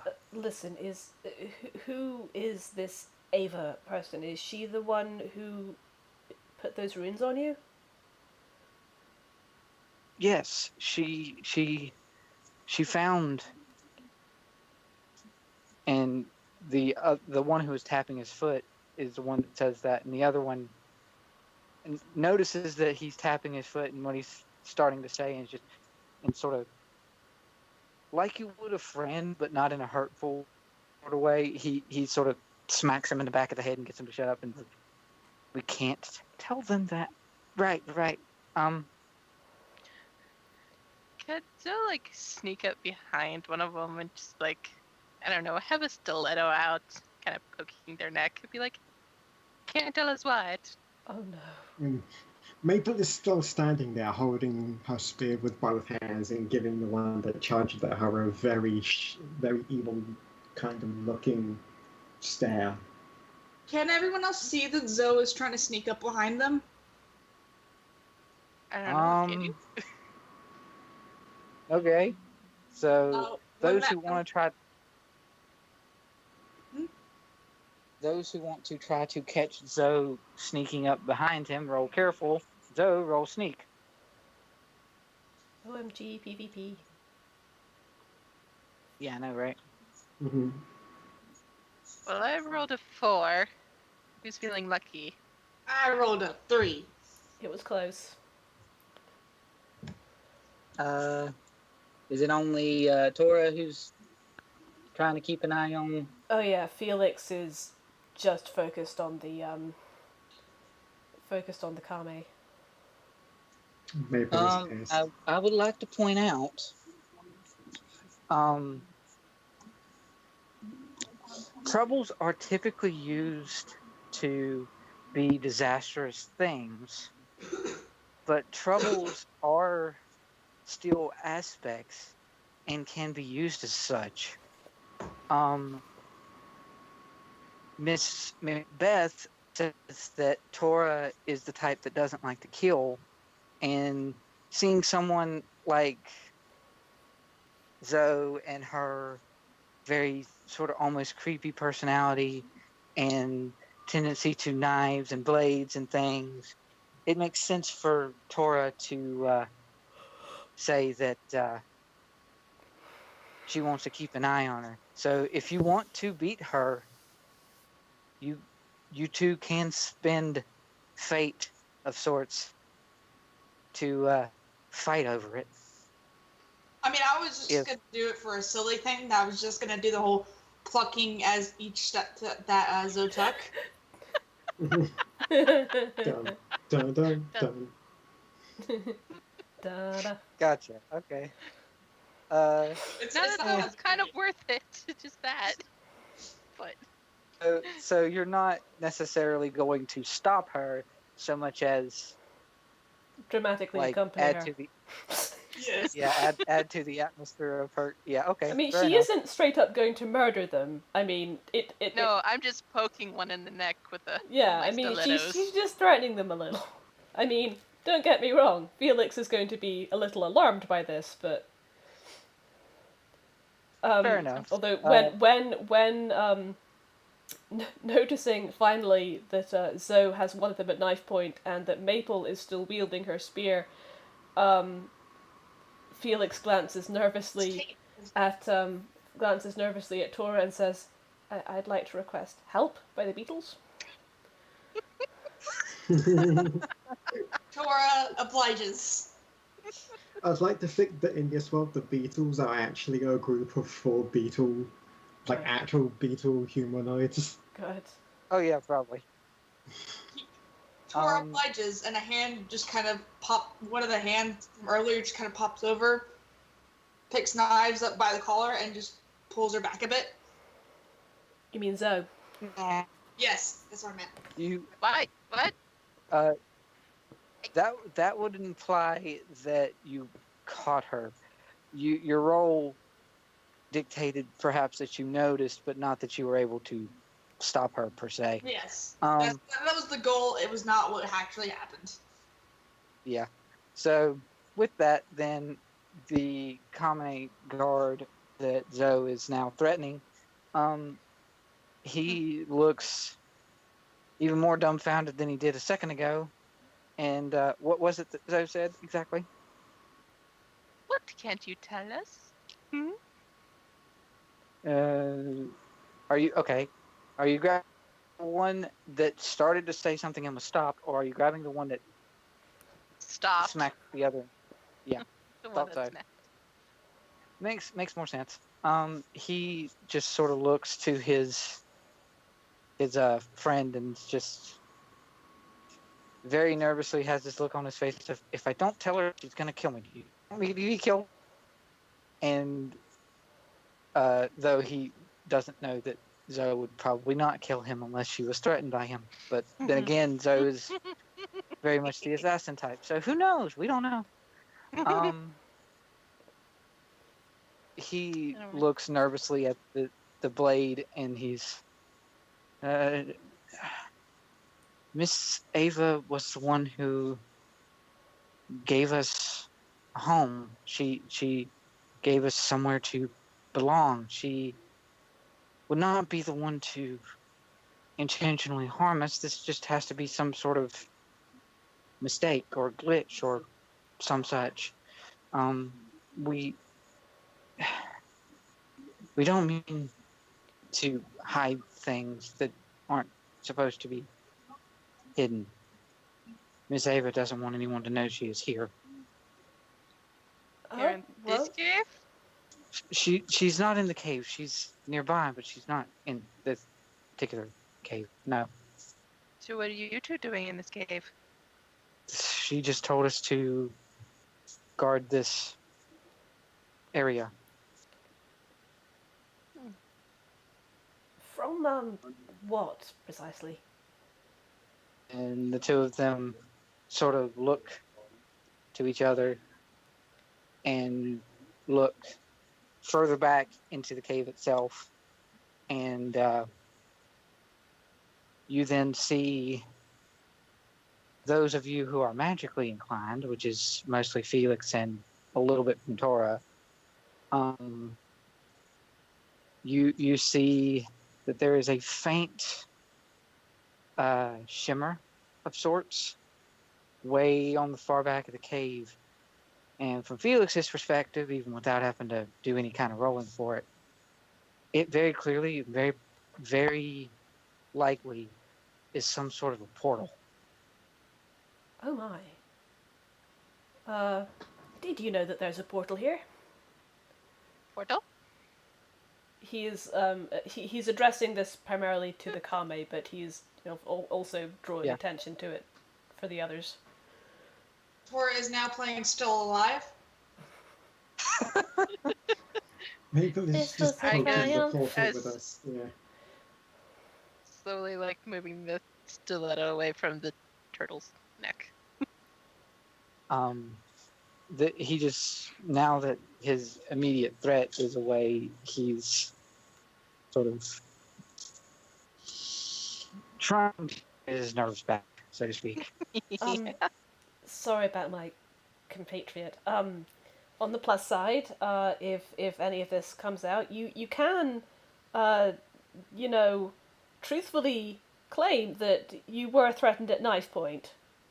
The two sort of look at each other and with this nod of agreement, actually.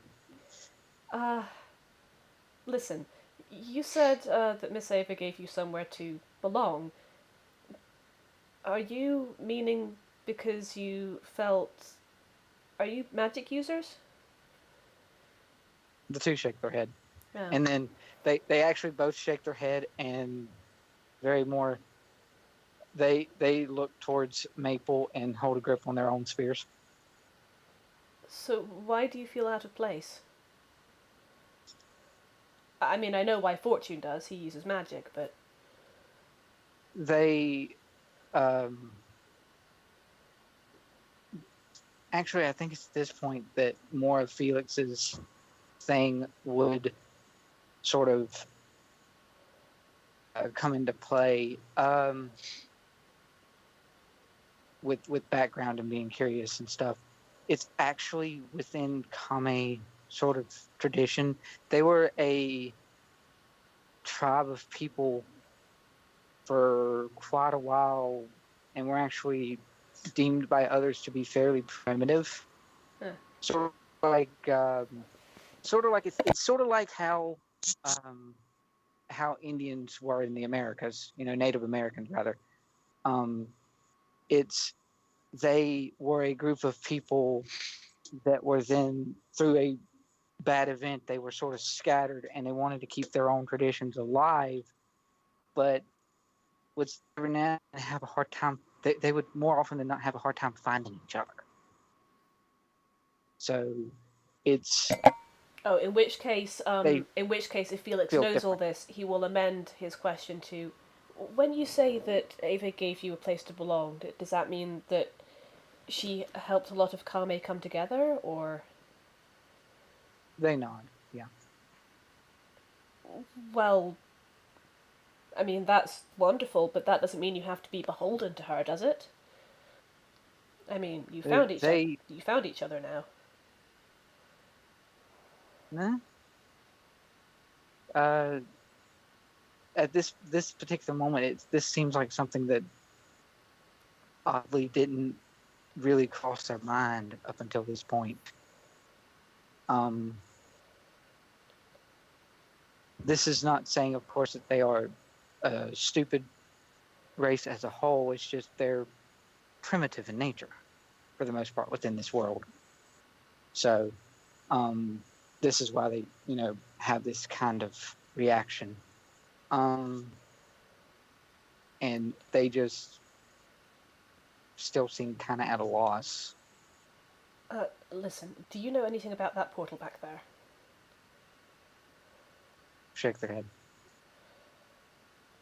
Felix just kind of looks at them, looks at the portal, looks at the others, and just grins slowly. He wants to go through a portal. Oh, Maple! Maple! Someone should... Waving her hand. Can we get them... Also, I was momentarily poked by a hatter, which I did not notice until now. As you do. Sorry, yeah, knives? Is Felix going to say that they want to go through the portal? Felix says that out loud, yes. Oh, can we take the gnome and throw him through first? Oh, that's right. We probably shouldn't go anywhere without letting Merrick know. Maple's already walked off towards Well, the if you're going to portal. go through the portal, I mean, we can just toss him through first, and then you can go in after and tell you didn't go anywhere without one of us. The hands that are with Merrick are now carrying Merrick to them.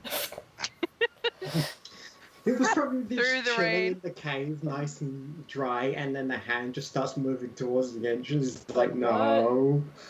No, Merrick is getting rained on. Okay. Now this in particular, You may need to would roll not for necessarily. this. Sorry. This is not. This is not something that would be particularly count as flashy in my mind, because flashy is normally meant to have an audience, and Merrick wouldn't. Even though it is Tora's hands, Merrick wouldn't necessarily know what Tora is doing at the time for it to count as flashy. So really forceful instead. Forceful? Mm-hmm. I believe in you.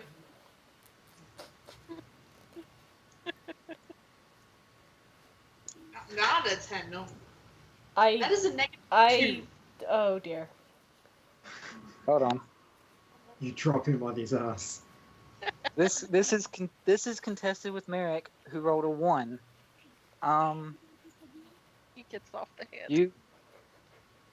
I'm just imagining the two hands coming back through and just kind of, and Tora kind of going, "Where is he?" And the hands just shrugging. Like, yeah.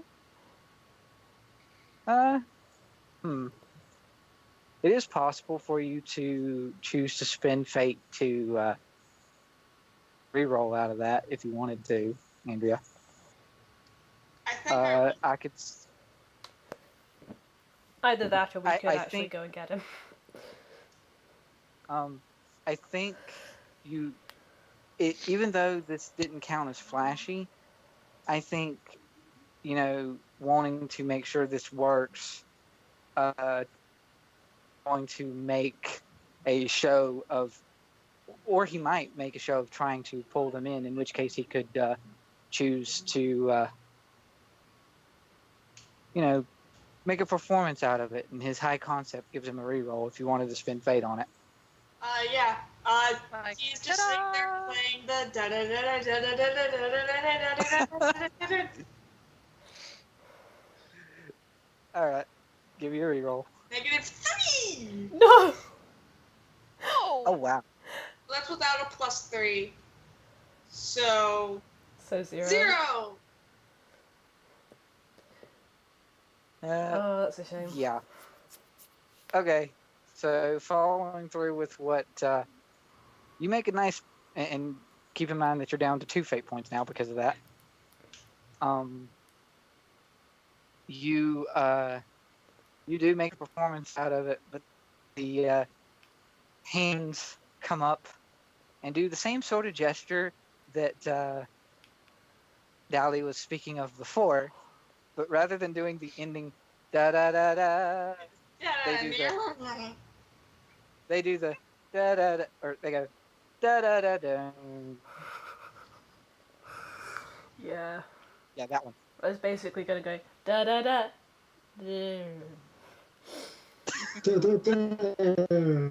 as a grumpy.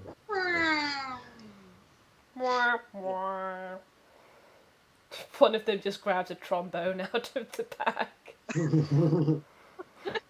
How You is just it hear the doing trombone from a muffled trombone from the bag. Oh my god, God. It's like, what? How? It's been enchanted to play itself. There's for no that one lungs, how? specific note. So yeah, they come back and Merrick is not with them currently. Tor, did you mean to Maple, do go that? fetch gnome. You say, Zoe's going to fetch the gnome. I was gonna say, Maple, go fetch the gnome. Oh, Maple. Maple's gone. Where'd Maple Okay. go? Presumably. Towards the portal. Towards the God. portal, oh no. Maple, wait for us. Possibly She's Merrick. gone. As soon as you said who wants to go to the portal, she just started walking off. Maple's already gone through the portal then, hasn't she? Maple's probably already either at the portal poking it, or is probably already in the portal. It's just poking the portal with the spear. Can Maple eat this? And one of Just the hands probably you can hold stand- me back, please. She's probably standing at the portal with her head in it. hand is what just did pulling back. what's the hand doing now? And it's just trying to keep Maple from going all the way through. Oh, eh. If Maple is there, sort of poking at the portal with her spear, it's very akin to the moments in Steven's universe with Lion's Mane when Steven put his hand into the mane and didn't actually go in, that sort of glow of, oh yeah, it's going to take you somewhere, but you're not going anywhere kind of thing. But Maple actually doesn't go into the portal outright then. Not yet. Not yet. She's probably halfway in it with her head. She's just standing there at the portal, and she's got her head in the portal. So you're going through the portal. Zoe was going to go get Merrick. Oh, so Field trip. if Maple goes into the portal, I'm assuming the others would go in, and then Zoe would go to get Merrick and come back, and there'd be nobody there other than the Kame, and then she'd go and have Merrick if she tries to go through the portal then. I mean, if someone is going to go back and get Merrick, Felix will wait. Okay. Would Tora wait, or would Tora follow Maple? Tora is having a hand go with Maple. Having a hand go with Maple? Holding a hand. Yep, okay. Fair enough. So Felix does have a moment of just kind of smirking a little bit at Tora and going, you're giving her a hand. Yes. From the bag here, The whole complete drum set. Just like the trumpet, love this the drum character. set was enchanted specifically for that one thing. Oh my god. the bag has all right. So Zoe goes to get Merrick then. Yes. Does she actually go through all the hassle that she has to try to get into the cave where he is, or does she just sort of? Okay, so she actually crawls in to get a cave to get to him. Yes. Okay. So you crawl in, and Merrick has actually made a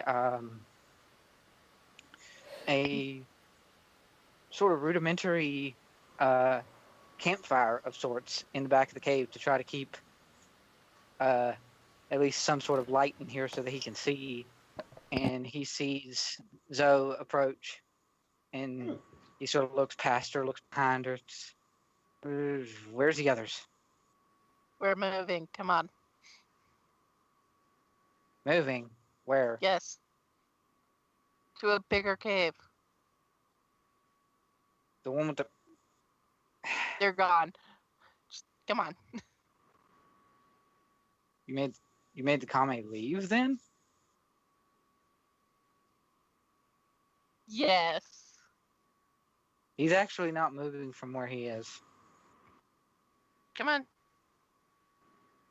on. So your two choices here, perhaps, Zoe, is to find some sort of clever way. You're not necessarily going to be able to use sneaky to try to sneak him out without him knowing, because that doesn't work. Yeah. No. But you could find some sort of way to cleverly or quickly or just forceful, if you wanted to try using that, even though that's low for you. What sort of tactic, from an approaches standpoint, are you going to try to use to Can I just get say, him to come with you? I imagine Zoe just kind of going, look over there, and when he looks, just kind of picking him up and yanking him off. Sneak up behind him, knock him out, and carry him over here. Alternatively, steal his hat. Steal his hat. Take his hat. That's kind of what I was thinking. Just going up and taking his hat. Do it. Just go up, take his hat, and walk off. Yes. But no. Okay. She's just gonna sit there and be like, really? You're not gonna come along or anything? As long as the 4 of you come back alive, it doesn't concern me, does it? Oh, that's the thing. What was that? I think I've heard a... Was that a howl? What? I So let's... think I've heard a... I think I just heard a howl. I think there's wolves in these parts, but if you want to stay in this cave, I mean, you're more than welcome to. I mean, we're going off to a bigger cave. I mean, we won't be here to protect you or anything from the wolves. Okay, roll clever. 4! Let's see, he has... Okay.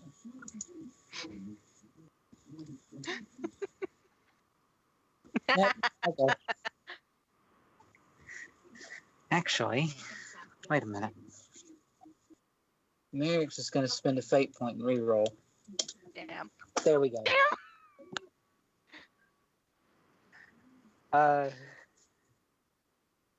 So you...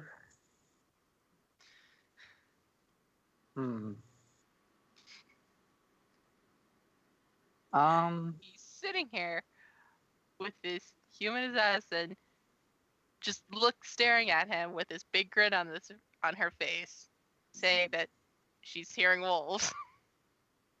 Yep. Merrick, he sort of looks out into the storm and listens to what she has to say, and then he's like, yeah, no, sure, there might be wolves out there, but they're not going to come into this cave unless they sense something. If I stay here, I'm sure to be fine. And staying here alone is better than going out there in the rain. The smile twitches a little. So you want to just stay here and take your chances of dying? I won't go out to give them any reason to come and find me. So yes. Yeah, but if they're hungry wolves, they would sit there and probably smell you and come investigate. Because you have a interesting fire here. I hope you weren't cooking anything. I'm not all that hungry anyway, so I don't have to cook anything at the moment. Plus I have dry rations anyway. If you and your merry band want to go out and travel to some... I want to get paid, so you're coming with us. And she's just going to grab him. Grab him or grab his hat? Him. Okay. Forceful it is.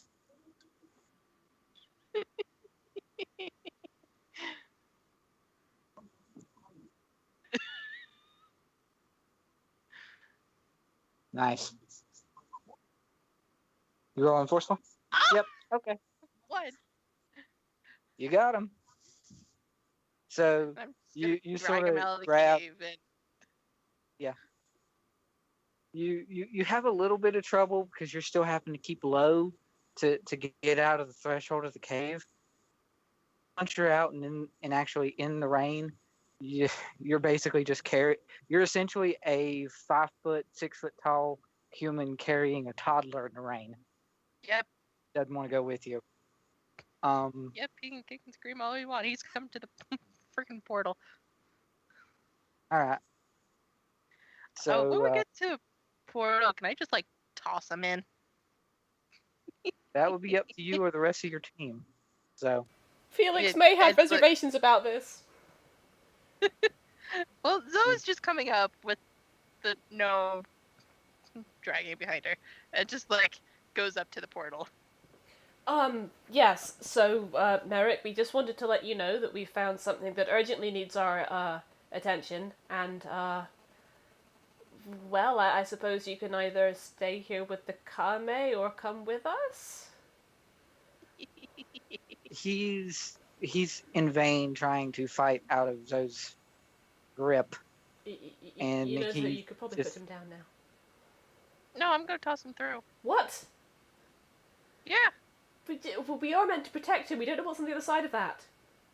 Well, Maple seems fine. They got their head in there. Maple gives a thumbs up. It Look, should be noted that those on the other side of the portal cannot hear what's going on here. So as silly and lovely as that is, I'm going to have to veto that one. fair. Yes, fair enough. Like, she's just going, yes, Maple's fine, I assume. Maple's fine. She hasn't moved, but she's fine. Has Maple actually so- gone all the way in, or has she just still got her head sticking in it? Maple will pretty much go in eventually. Okay. Okay.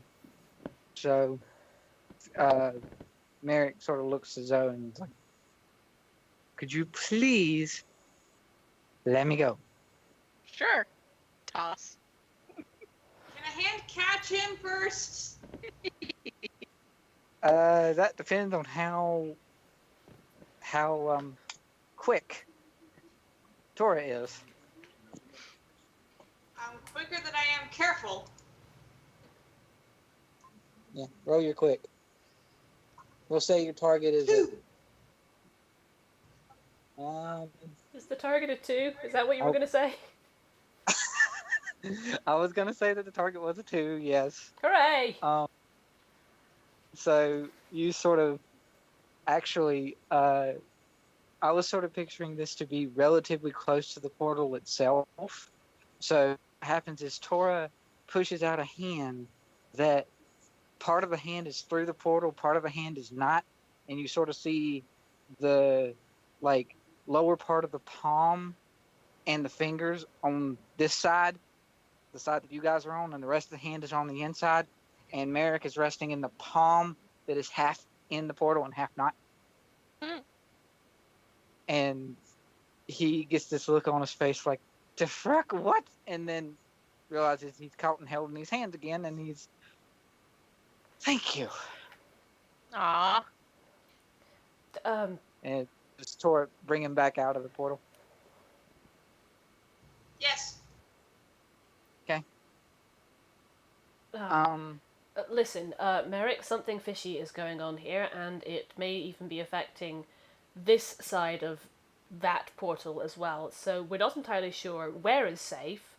It might be best if you come with us so we can keep you safe. But you know, at the end of the day, you're the one paying the coin, so.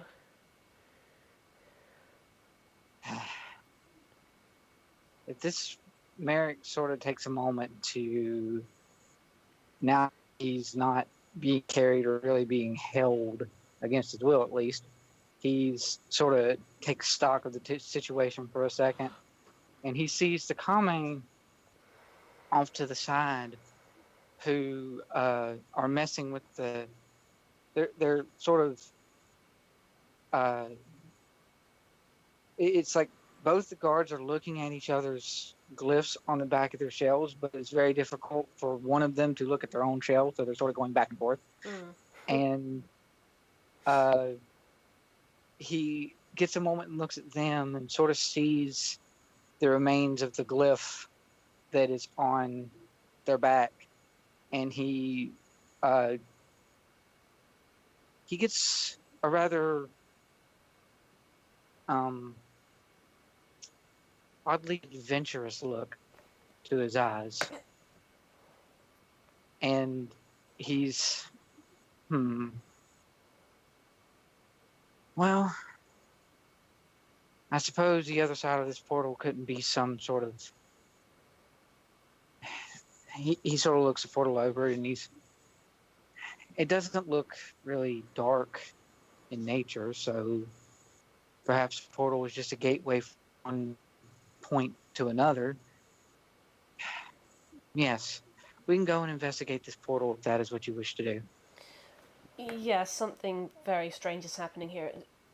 Those runes don't mean anything to you, do they?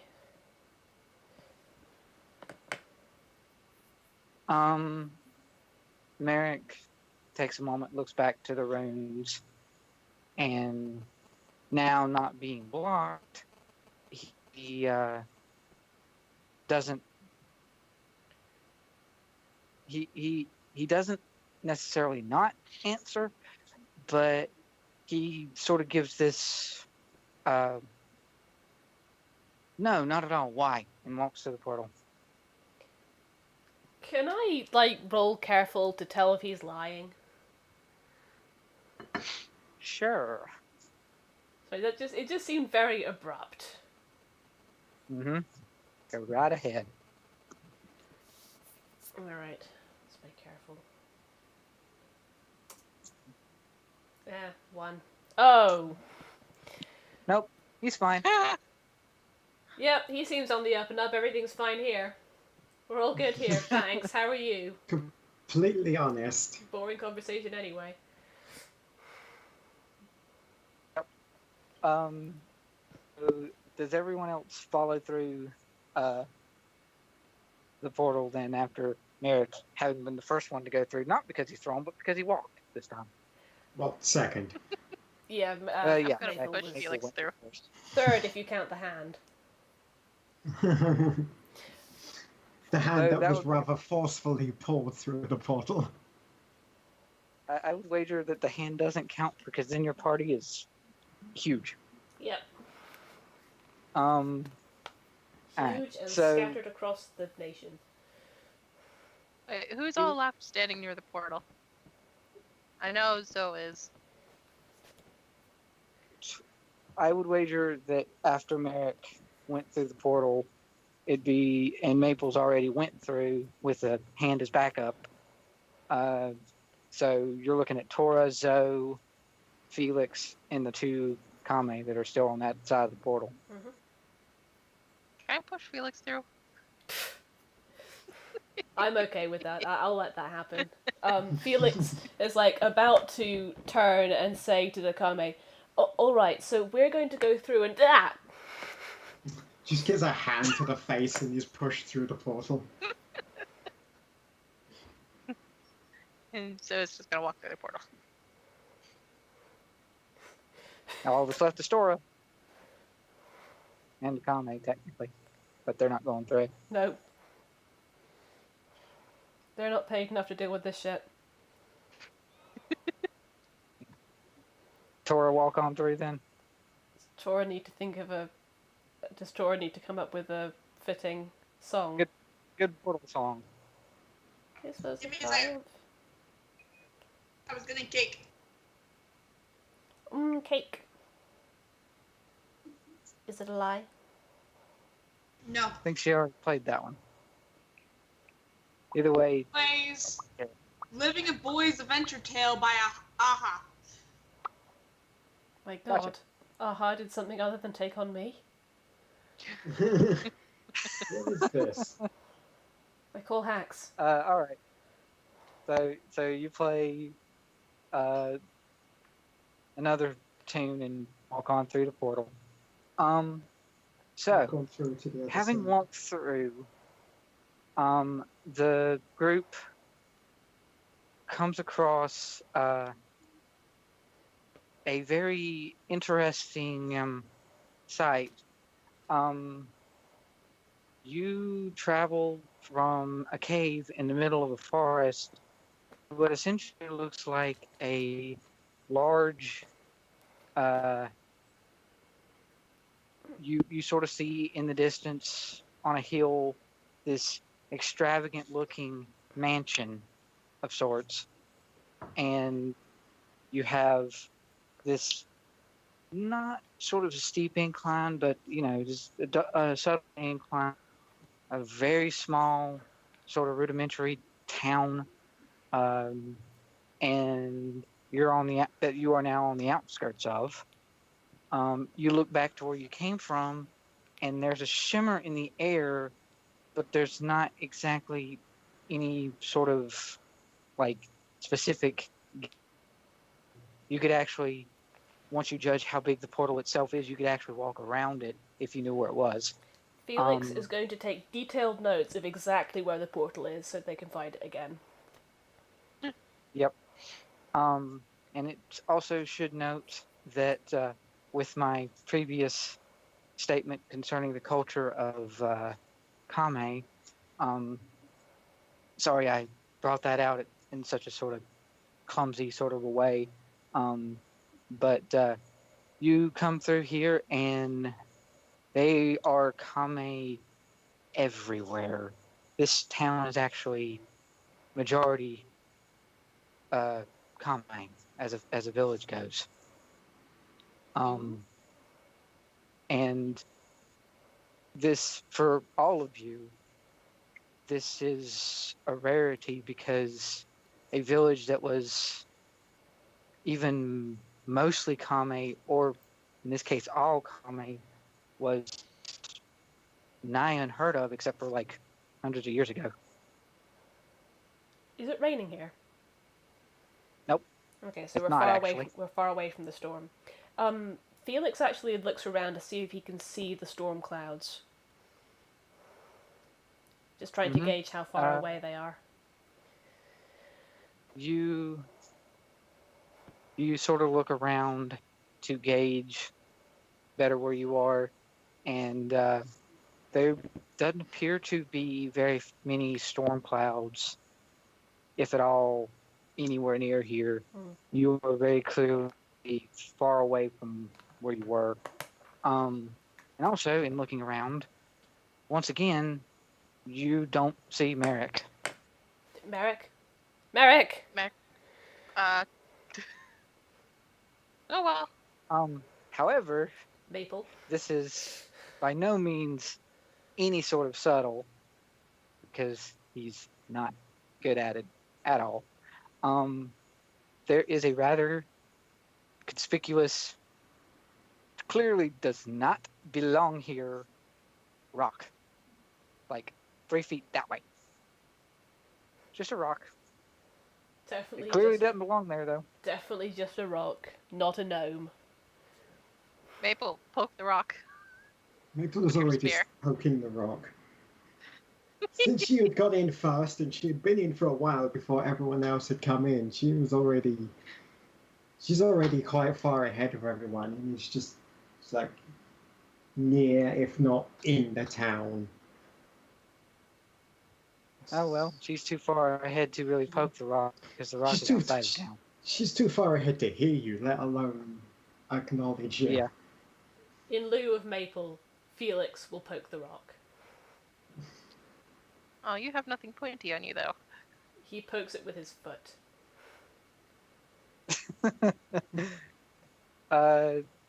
There is a moment of no response. It is clearly a solid rock, or at least it should be. And then after another tap or two, it sort of shimmers and ow! And Merrick is there sitting on his butt, right where the rock was. Felix purses his lip, clearly trying not to grin, and says, "Are you alright? You look a little stony-faced."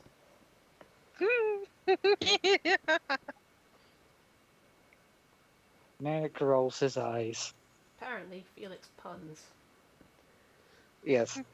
And he sort of looks around more so, and I don't really think that I am going to be welcome here. I didn't expect as many to be here. Why would you... Sorry, go ahead. And that's where he stopped. He actually stopped, and he sort of trailed off. Why wouldn't you be welcome here? Well... Okay, fine. I guess I'll just have to tell you anyway.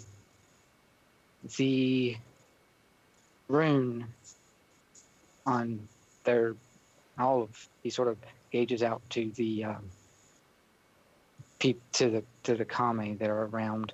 Assuming they all have the same rune on their backs. Mm-hmm. And he's okay. I wasn't entirely truthful earlier. What? Felix is genuinely shocked. Haha. I know the rune.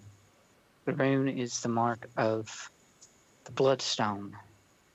It's This sounds It's mystical. This sounds mystical and powerful and intriguing, and Felix's face lights up. Felix is all over this. Are you a virgin? Does he say that out? Does she say that out loud? Well, with the way he's acting and stuff about like stuff, he's obviously a geek. So Oh, he a geek. He definitely a geek. But doesn't necessarily, those two don't necessarily coincide. Okay. Stereotypes, man. And were you speaking of Felix's response or Merrick's for that question? Felix's. Okay.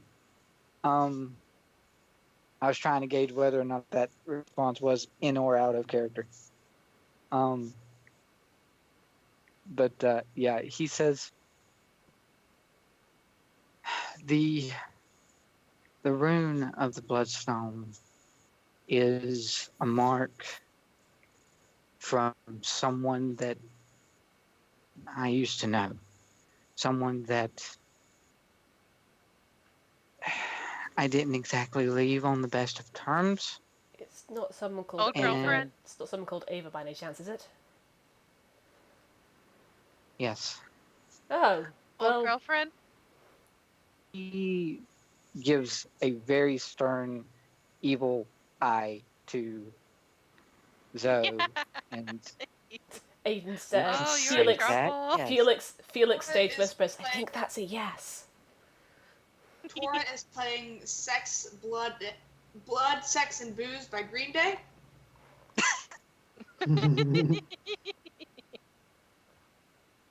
Great. Oh, you're in so Wonderful. much trouble. Oh, busted. It's someone that I wish not to know. If she saw that, I don't think she would appreciate it very much. All right.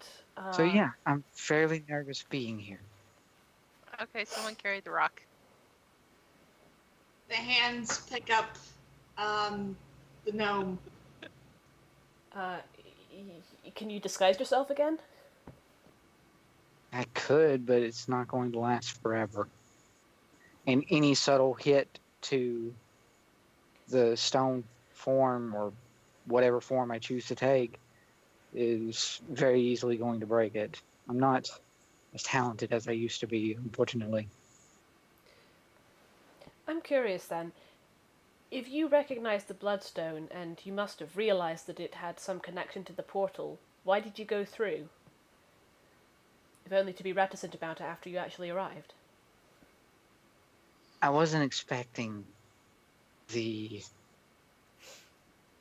massive crowd of followers that Ava clearly has now. I was still hoping to get a chance. I misjudged. I do that a lot. Well, to be fair, you have us, so that's 5 against... Remember, he said he can't fight. 6. That's Just 4 of us against... a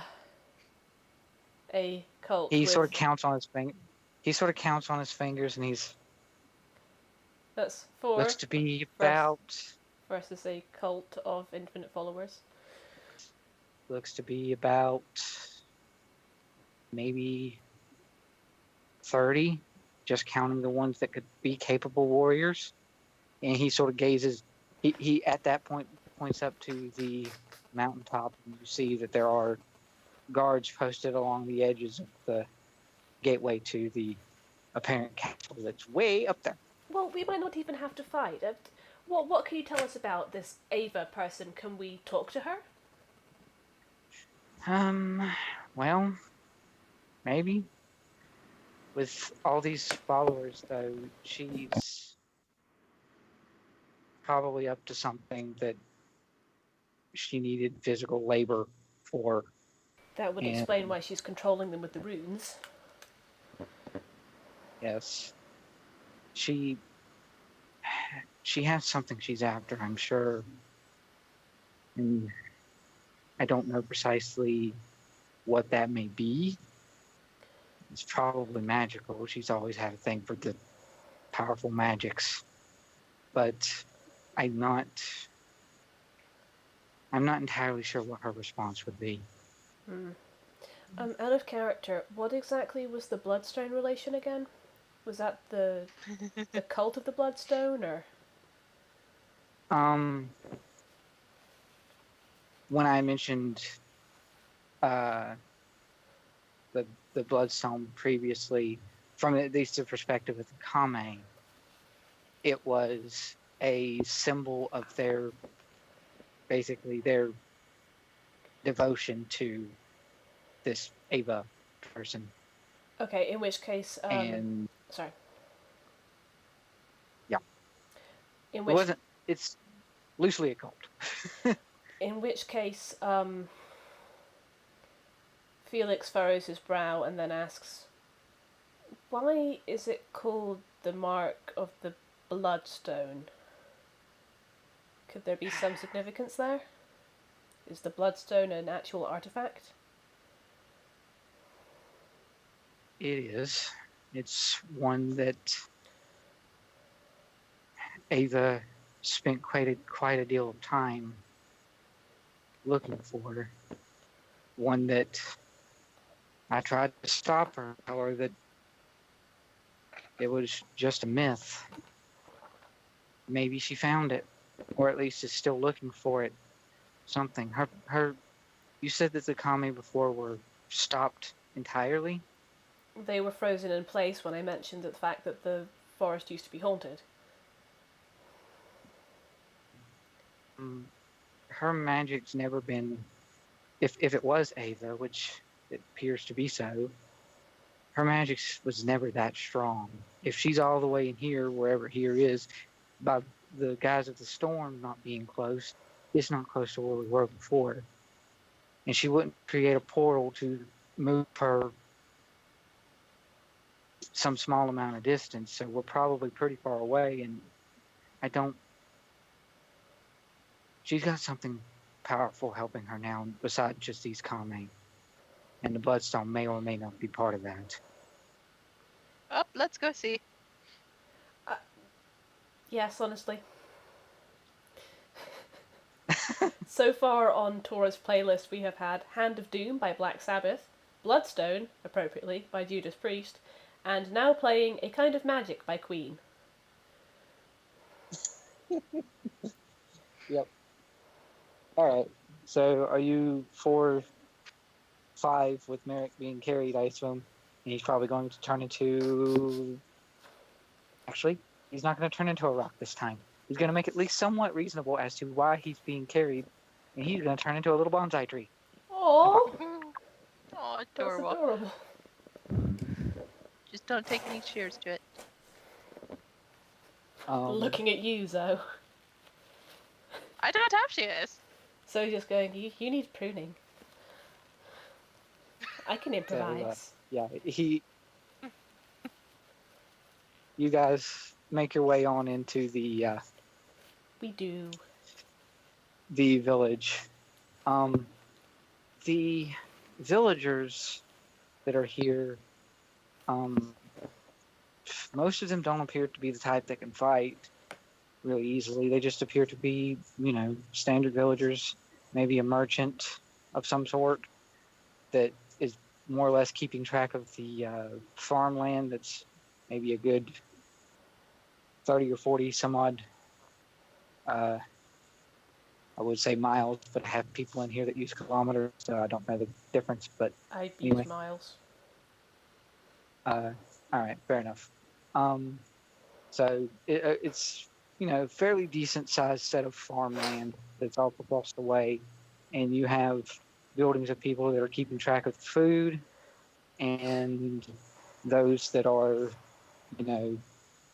sort of tailors. It's interesting that they actually have a tailor shop that Merrick sort of takes time. Well, he's a bonsai tree, so you don't see where he's looking, but for purposes. The bonsai Merrick does tree look looks at things. interested.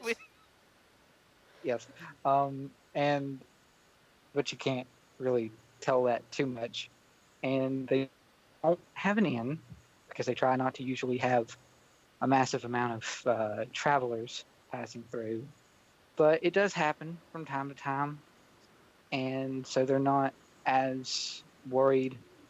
Right. They're weary of your presence, but they're not immediately assuming you're some sort of a threat. It really doesn't appear to be that way at this point. Do you stop and yammer at one of the random villagers, or do you Massive. move on to the castle? There's a big old farmland full of animals. Oh no. Oh no. Oh no. Someone keep I'll an eye give you on Floran. 3 guesses where Mabel is. Oh no. Oh no. Great. Felix has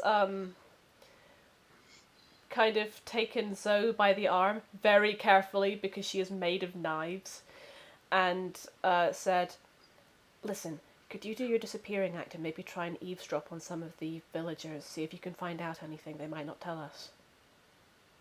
Are you actually grabbing my arm? He's kind of got a hand on it to just kind of get her attention. Oh, okay. I would like to mention, Oh god. Do I get stabbed? possibly, just because she has a few knives visible, but the longer you look, you can slightly see there's actually points. The longer you stare at her, there's points where you can see more knives on her. And she actually has this special thing on her suit, which basically allows her, oh, what is it called? I have covered in blades. Yes. Hidden blades on a person that she'll use to keep people at bay. So, kind of triggers. I don't think think it triggers? Felix. I don't think Felix is grabbing her. He's just sort of getting her attention. She might instinctively pull out the blades, but then again, she's cheerfully insane. So, If she has a thing about personal space and being touched, then I can see it. I mean, just let me know. Yeah. Just let me know if I need to roll quick. No, if you poke her arm and stuff, the blades will come out, but you won't get hurt. Okay. Yeah, he just kind of lays a hand on her upper arm to just kind of get her attention, and then as he's saying this, he's kind of, ooh, pointy. Very, very pointy. Very, very, oh, okay, and he takes his arm away, takes his hand away. Oh, not touching that. Yeah, no touchy. Alright. She puts blades back in and stuff, and then How many knives she are just you goes. made of? She sits there and starts patting herself again and counting, she's busy counting. Actually, I'm not sure I want to know the answer to that. All right. Okay, I'm just gonna disappear now. 42. Heh, the answer is always 42. Yes, but she's gonna disappear now. So. Okay. That done. Felix looks around for Maple. Yep. God. Roll sneaky. Oh, that's one. I'm actually going to re-roll that. Okay. Better. There you go. Alright. So you sneak off into the crowd to try to gauge the villagers, and Maple and the rest of the group, I'm assuming, go towards, or rather, the rest of the group goes after Maple, who's heading to farmland, apparently. Maple must be stopped. She's not going to the farm. She's out. She's out the farm. She was ahead of us. She did have a head start. We must hurry. The poor animals. Alright. So Maple makes her way over to the farmland, gets up there. The Kame rancher, essentially, is sort of looking at Maple and not entirely sure of what's the intent here, but is definitely watching. So, what are you going to try to do, Maple? Oh, God. This is, hang on. I have so many tabs open. Maybe Maple is full. Maple is never fun.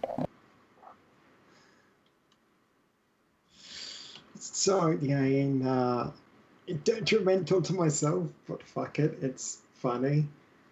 And it's a thing that Maple would do.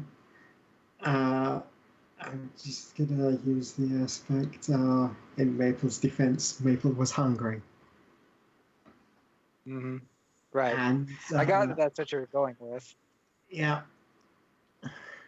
And then just sort of use her sort of natural innocence and non-threatening appearance combined with her sort of racial camouflage as a plant to just try and get close to, I don't know, whatever's the biggest animal there is.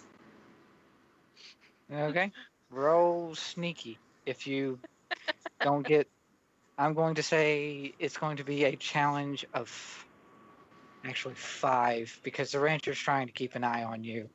So go ahead and roll sneaky. Actually, wait. Sneaky's not your lowest, is it? No, it's not. Clever is my lowest. Sneaky, Okay, I get a cool. +1 in. So you do have a chance of making it even out of 5. So 4. Spend a fate point for your in Maple's defense. Maple was hungry. Yep. To not re-roll, but bump it up to a 6 with a +2 because that's an option as well.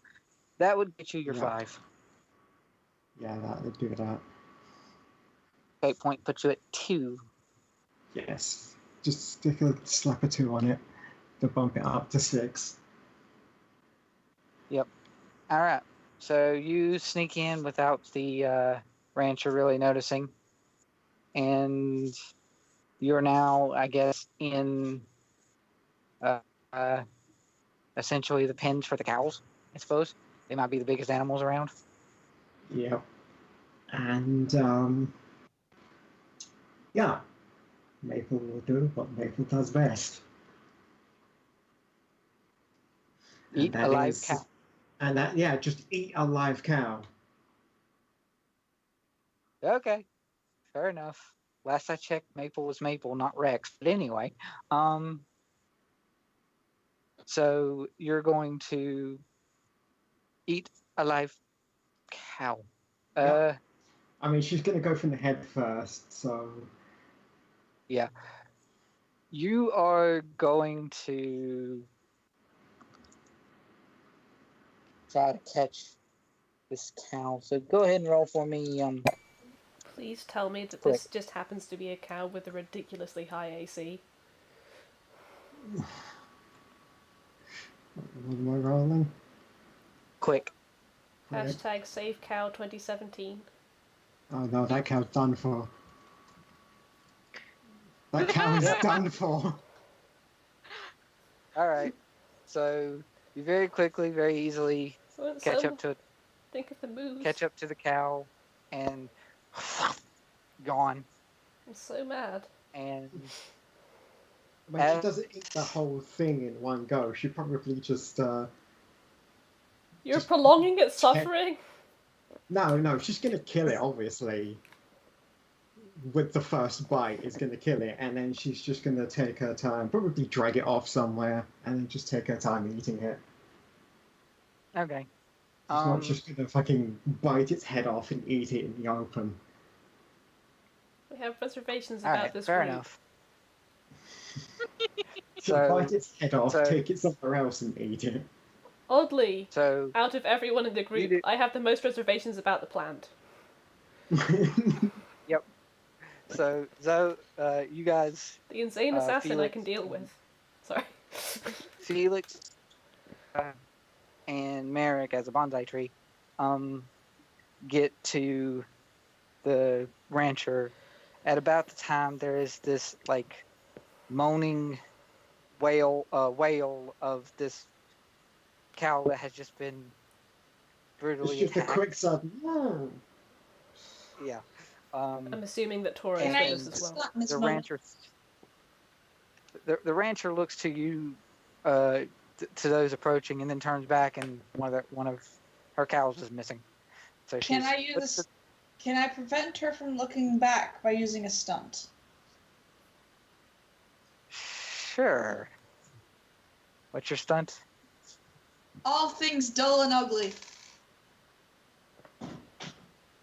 I get +2 to flashy when distracting an enemy with an insult.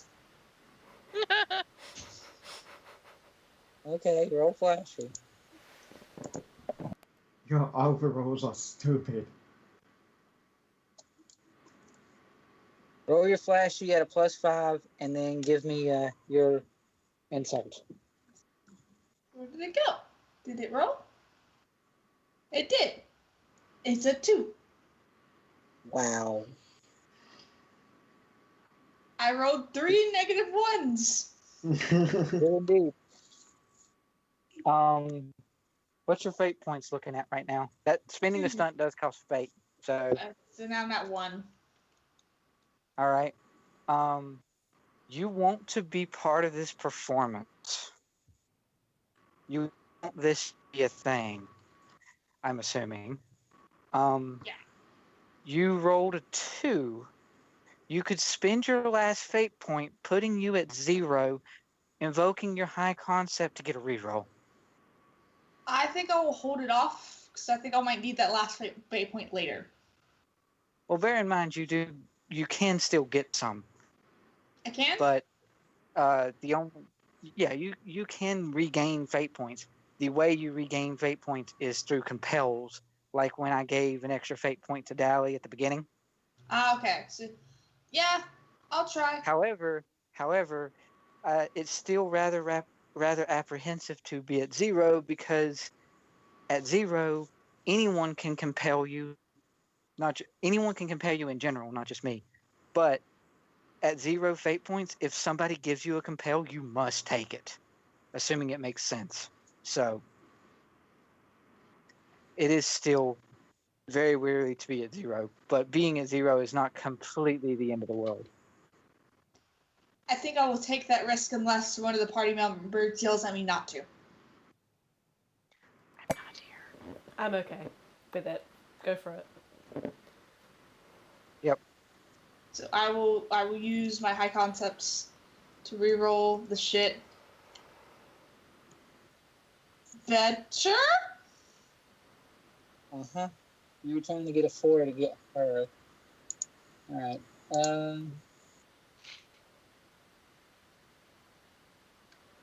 Alright.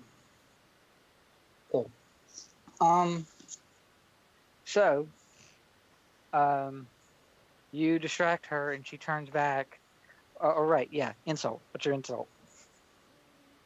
One moment, I'm looking for the right song. Of course it would be a Your song. mother was a hamster and your father smelt of elderberries. Your mother was an elderberry. I don't seem to know many of these artists, so it's taking a bit more time. Good art is worth the wait. He plays Super Ugly by Jay-Z. Light and nerdy. Oh boy. Okay. So said common rancher turns, looks at you, distracted by your music from the wailing of one of her livestock being killed, and it just gives you this. What are you? Why are you even here? And she then looks more pointedly at Felix, as he appears to be at least halfway sane, and this weird catfolk is not. Felix would stay, but he has a horrible feeling he needs to stop the floran before she kills again. So Felix bowled into the ranch, I guess, instead of talking to the rancher. Well, he holds up a finger and says, "About that," and then whirlwind sprints. All right. She just. This is why I don't like other people. This is why we stay in place on our own. And she goes, ignoring Tora now, she goes to back to tending to her Her living stuff. One cow. small compared to the cows. That's why Maple went for the cows. She was actually messing with shearing a set of sheep. So, she goes back to It dealing with plays that. You're So Rude by the Faces. Uh-huh. So, admittedly, you tied with her, so you succeeded in distracting her, but performance was sort of meh. I know, he's just playing this as he's walking off, or being carried off, because he still has not left the hand. Oh my god. Mm-hmm. So, the two of them to the ranch because she's distracted from that, focused on shearing the sheep, and doesn't really want to deal with you at the moment. And you journey in and you find Maple dragging off what appears to be left of a dead cow, or at least dying. Headless. She's just dragged it off just slightly out of sight and has already started half eating it. So there's probably just a half. She's just like crouched down beside a half-eaten cow. There's blood all over her mouth and her hands. Felix looks visibly horrified. Maple? She just looks at you like, what? You don't just go around eating other people's livestock. Did you want some? Ah. She's just like looking at you like blood all over her mouth, her hands, and she just looks at you, looks down at the cow, and then just rips off a chunk of meat and holds it out to you. No, I'm a vegetarian. And this is when listen. Sorry, what? And this is when we cut to Zoe. Fair. It's I'm just another turtle. Don't mind me. It's that sort of anime-esque moment of, do you want some? Fade to black. And then we Zoe, what sort of person or kame person do you tend to sort of sneak and follow around? You pretty much have anything that would be in an average everyday village, save for an inn. The inn here is much smaller and is actually part of the tavern and bar, because they want to. Yeah, there's a tavern. Okay, I'm just gonna hang around there. Okay. There's a nice chunk of kame located in here. Bouncers that don't even notice you really. And you sneak on in. And actually, inside the tavern, you find bunch of kame, and then someone that sticks out like a sore thumb. It's actually a young gnome. He's a gnome, but he looks like 12. She's gonna scoot closer towards the gnome. Mm-hmm. He's not actually drinking or anything. He's 12. I'm on now. But he appears to be cleaning stuff, and it takes him a moment, but then he notices that you're there, and oh shit, I'm not master sneaking. Well, you can roll sneak if you want to. I was hiding the whole time. You were hiding, but your hide was not all that great going in. You could, notice the gnome child and then choose to hide. It was a 4. Oh, it was a 4. You're right. Never mind. Hold on. I re-rolled it. Hold on. I'm rolling the thing. You're good. Okay. Okay. So yeah, he doesn't really notice you at first, and he's just like sweeping near the counter, and then moves to dust some of the counters off. It should be noted that him being 12, He's like 2 feet tall. He's tiny. Yes. Is there any resemblance to Merrick? Are you asking the DM or are you saying that out loud? I'm asking you. Not the kid. Maybe. Maybe? Well, you don't know that. I'm looking at him. Does he look similar to Merrick? Oh. You were hiding pretty well, so you're getting a chance to sort of look at him. He has some of his features kind of match Merrick just a little bit. Not a whole lot, but he's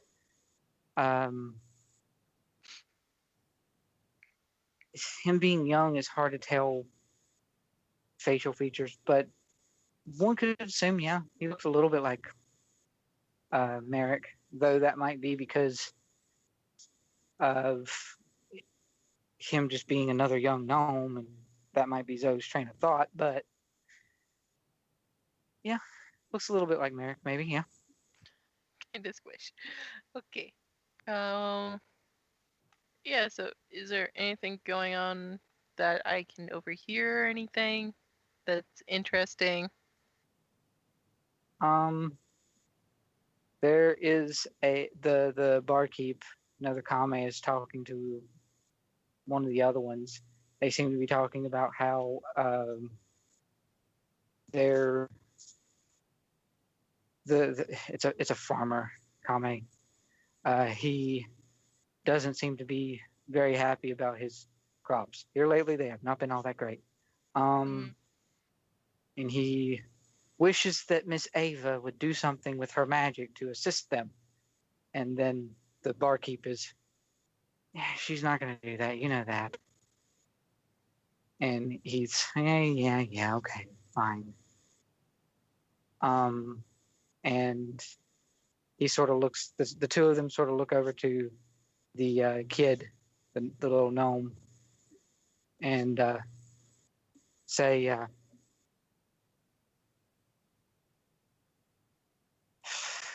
Mint, get over here. What? Mint. What was the name? Mince? M-I-N-T-Z. Mince. Mince. Okay. And Mince, the little gnome kid. Yeah, what? You dusted this, cleaned that, and he names off like 5 or 6 other things, and Mince is affirming them. Okay, good. Thanks. You can now go out and do whatever it is young gnome kids do, I guess. And Mince gets a very happy look on his face and charges out of the tavern. I guess with that, I'm gonna leave the tavern and just go try to find the rest of the group. Follow the sound of dying beef. Follow the sound No, of beef. follow the sound of Felix hurling. Follow the sound of disgusted elf noises. If Felix weren't already a vegetarian, he would have just become a vegetarian right this second. So, this is the moment in which I have to ask Andrea, is your trouble about not wanting to kill, does that particular reservation have any with blood? Do you just, I mean, you say that you were able to, maim and hurt. So does that mean Tora is okay with the kind of gore that... If you don't like blood, you're in for a hell of a ride. It's mostly he's against killing people. Fair. He has a moral code against it, I'm assuming. Yes. Yep. Like, okay. He understands Fair that, enough. Sometimes animals have to die so people can live. Maybe not like this, but Maybe yeah. not like this! Not quite like this, but It's Maple's culture. He's not going to fight against it. he's not going to get in the way of that. Fucking teeth. Smart idea. Alright. So, with that, then, we cut back to the rest of the group and Felix's reservations of the gore that is now what this cow has become. Felix looks faintly queasy, very pale. He's just enjoying her food. Felix, having gone to a prestigious university, does he happen, and probably coming from a generally well-off family, does he have coin on him? Probably. The kind of coin to possibly reimburse a farmer who has just lost a large livestock animal? Yeah, he would, yeah. Maple is not apologizing. He just stares and then points to Tora and says, Tora, can you make sure she doesn't kill any other animals while we're in here? Just, can you control the floran? Just indicating to Maple, can you? Basically, yeah, it basically just comes down to him just kind of gesturing and, can you please? I'm searching for a song. Searching. Yep. Searching. He plays Bubbly by Kobe Calais to entrap the floor in a bubble of song. Oh, cool. Magic music. Yep. For once, Tora made something that was not a hand, a bubble. Holy fuck. I was tempted to make it a hand, but I decided no, bubble probably would be better in this situation. You realise, by the way, that there is a song called Hand Clap. Yes, I do not like that song. Oh, sorry, didn't realise. Okay. As long as you're thinking of the one that's been playing recently on the radio, yes? I don't listen to the radio. I just saw it. Okay. In an animated music video. If it's the one that I'm thinking of, then no. I don't like that song at all. It's annoying. Fair enough. That's why I went with Bubbly. Fair enough. I like that. I like Bubbly anyway. Yeesh. So. That's one of the few songs you've listed that I actually listened to a bunch when I was younger. So, huzzah! Felix, seeing that Tora has this in hand, is going to go back to the rancher. But yeah, you go ahead. Is the cow in the bubble with her? Sure. Yeah. There would have been trouble if there wasn't. I was eating Passively that. just sitting there eating the cow. Yep. I mean, I'm assuming at this point, if Felix was in the intent of paying for the livestock, that Tora would then put the bubble around both, so that because Maple can still have the cow. It's not great of how she got it, but now that Felix is paying for it, it's not necessarily all that bad. Right. Yeah. So Felix goes to speak with the rancher then? Yes. All right. She's still tending to the sheep when you approach.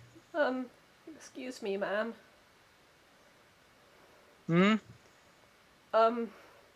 I hate to be the bearer of bad news, but it seems one of your cows has met with an unfortunate accident caused by one of my compatriots, and I am here to settle up with you. I'm so sorry for your loss. For the first time today, Felix looks completely out of his depth and done. It's like, I signed up for life-threatening adventure. I didn't sign up for this. You signed up for adventure, not sort of life shenanigans. Do you think Killing I found a the group yet? cow! And eating it raw is not slice of life shenanigans. It's slice of life for Maple. For Maple, yes. Maple is special. Yes. Has so found the group All yet? right. Yeah, Zoe would be approaching the rest Please. as I would like to just. I miss the like, crazy You assassin. said she was like shaving sheep. I would like Zoe just to sit there with like a bit of wool over her head. Good. Just emerges from a pile of wool. Yes. Yeah, okay. So Brushing yourself off. Felix comes over to approach the rancher, and she turns away from the sheep to speak to Felix, and she's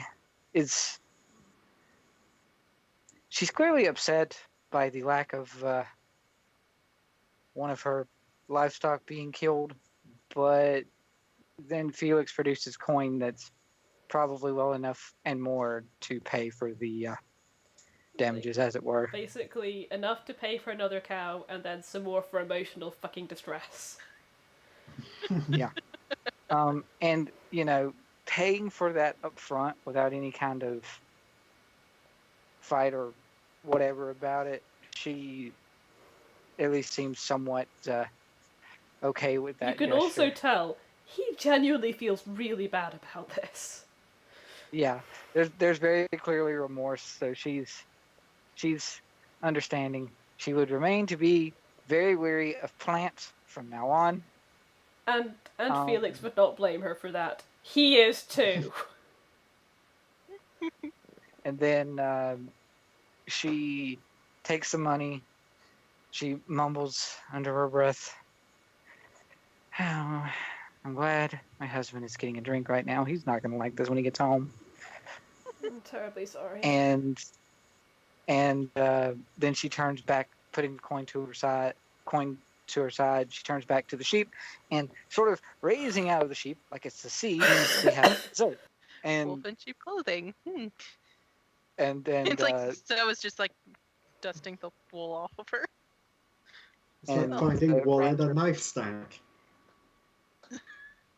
the rancher gets this very scared look on her face, but at the very least, this person is not a plant, so she should be all right. God, Dad. And Oh, Zoe, you're back. Yes. Where's Merrick? With Tora, why? I got a question.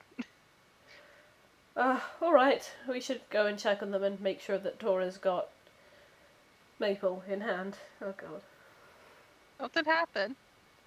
I'll tell you later. Well, we're going to go see them, so I'll tell you on the way. okay. He clearly doesn't want to talk about it more in front of the rancher. Like, he said the cow met with an accident. He did not go into specific details. so the two of you leave from the rancher and the sheep, and Tora and Maple, with Maple in a bubble, and Merrick still is a bonsai tree. You leave the area with the cows and sort of meet a good 20 feet away from the rancher's ranch, as it were, and you are free to speak without being in earshot of said rancher. What happened? Okay, Oh, I would and like to... Zoe at this Sorry, go ahead.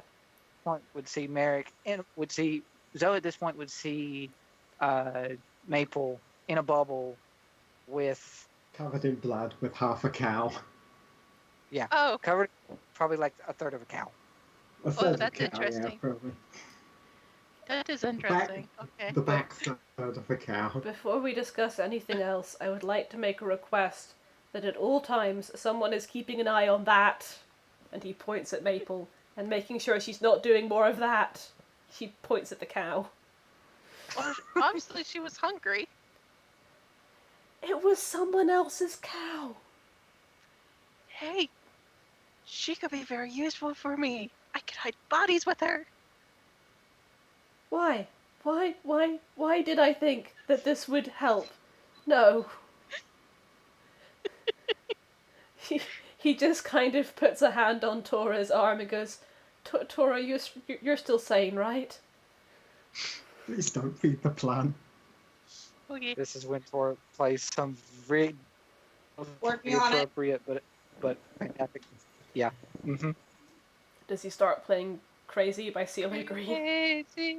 Yeah, that's the song I was thinking of. Does that make me crazy? Eventually, Felix is eventually just gonna take a piece of paper out of his notepad, make a little sign out of it, and attach it to Maple that says, "Please do not feed the plant." He's getting Just there. attach it to the bubble. So, Merrick, can you hear me? He plays normal by Bahamut. Felix blinks and decides to take that as a good sign. Alrighty. So Zoe then approaches the bonsai tree that is Merrick. Merrick, can you still hear?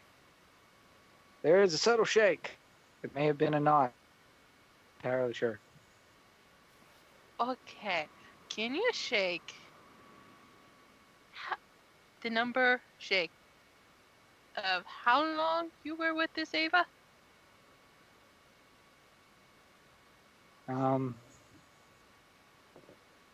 In years. Yes. He Just like shake, pause, shake. the bonsai tree shakes for. It seems to be. He seems to shake for. Counting it. He shakes for perhaps 5.5. Half a shake. Half a shake. Yes. Years ago? Or we're together that long? One shake for the former, second shake for the later. 2 shakes. So why am I telling a bush to shake? One shake. One shake for when you the option. One for how long ago you essentially the 2 shakes is how long he was with her, right? Yes. So yeah, 2 shakes. Okay, how long ago was that? Is what I meant. Shaky, shaky, shaky. He then shakes for actually fairly quickly. He shakes for, and yet again, it ends in a half. He shakes for 13.5. No! But also, Merrick, I hate to break the news to you, but I think you have a son. What? I saw a little gnome boy. How strong is Tora's grip on said bonsai plant? I had kind of been assuming that the hand was just kind of laid out, palm up, with the bonsai tree just kind of resting on it. But I don't know. That's what I was picturing. Yeah. Andrea? Oh, Andrea typed. Oh, uh-oh. Now playing Fortunate Son by CCR. Right. Does Andrea happen to switch to typing? I've some noise on my end. Oh, okay.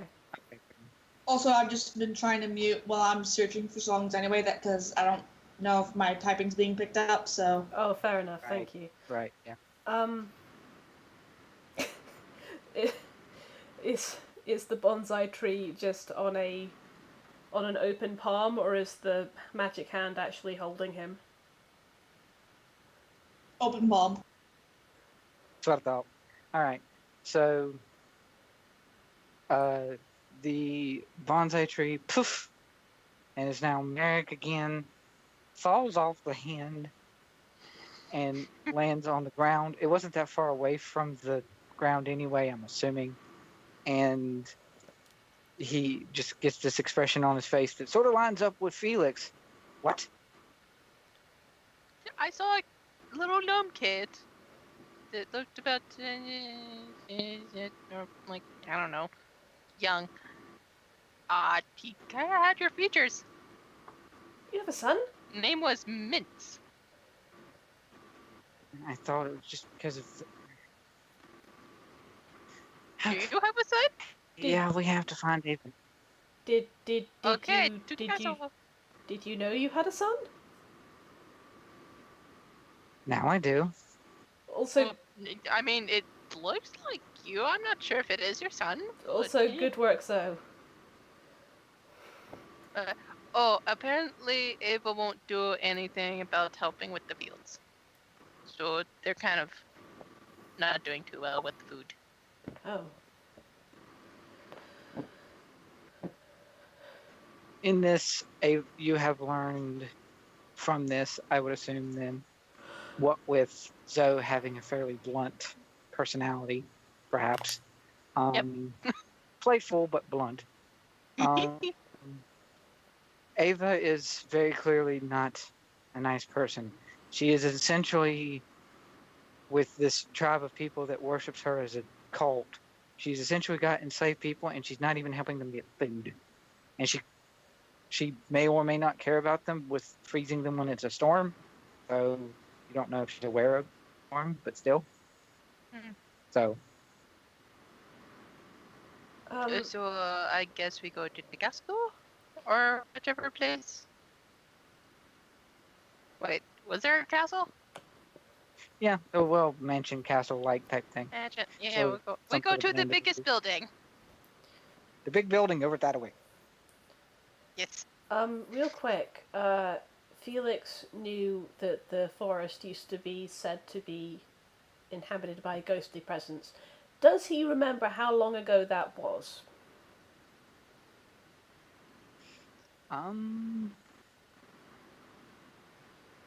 The point in which the Whispering Woods got its name was several years ago when it was more settled, and the Whispers for the Whispering Woods were quote unquote defeated probably 20, 30 years ago. Okay. Maybe. It's possible perhaps the two are connected, maybe, but probably not. Yeah, if it had been like 12, 13 years ago, there might have been a connection, but no. If it was 20 years ago, right. Less likely. Still something to do with this person, though. This Ava person. Yep. You mark my words. So what are the four of you going to do? Well, five of you, counting Merrick. He seemed even more apprehensive about Ava now, though. Yes. Well, Zoe's just gonna be like, okay. Is the cow coming with us? She looks to see if the cow is still there. At this point, it's like she's probably... She's just pushing the last cow leg into her mouth. Okay, so the cow won't like be joining us. The back leg is just disappearing into her mouth. The cow is joining us in spirit, and by spirit, I mean Maple's digestive tract.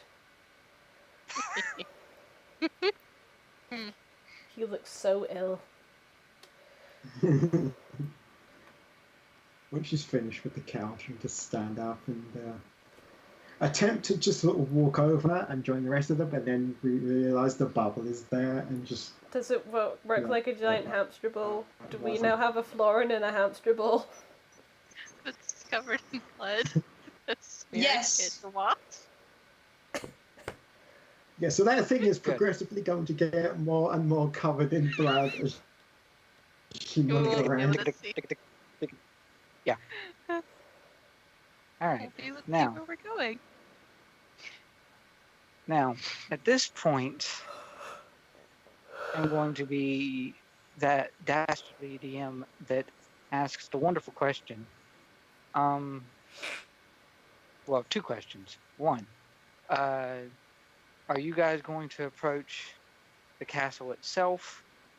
Two, are we still hitting that where it needs to be like an 11 o'clock time frame? As in... I can do one more hour if everyone else is still good. I'm good. Okay. What does do you have your was it Rosie's you said, I think, Dally?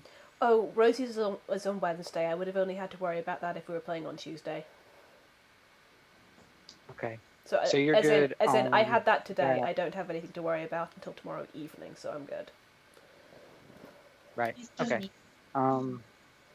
And you're still on the 11 o'clock time frame at least, right, Andrea? Yeah, I still have work in the morning. Okay. Okay.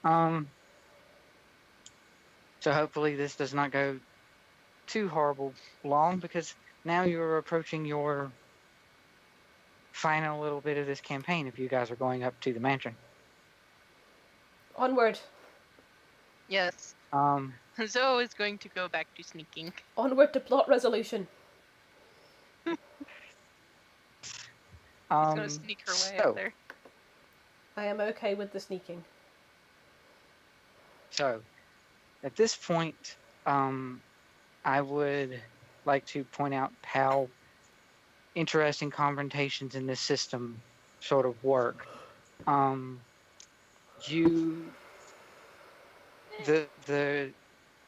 You have four.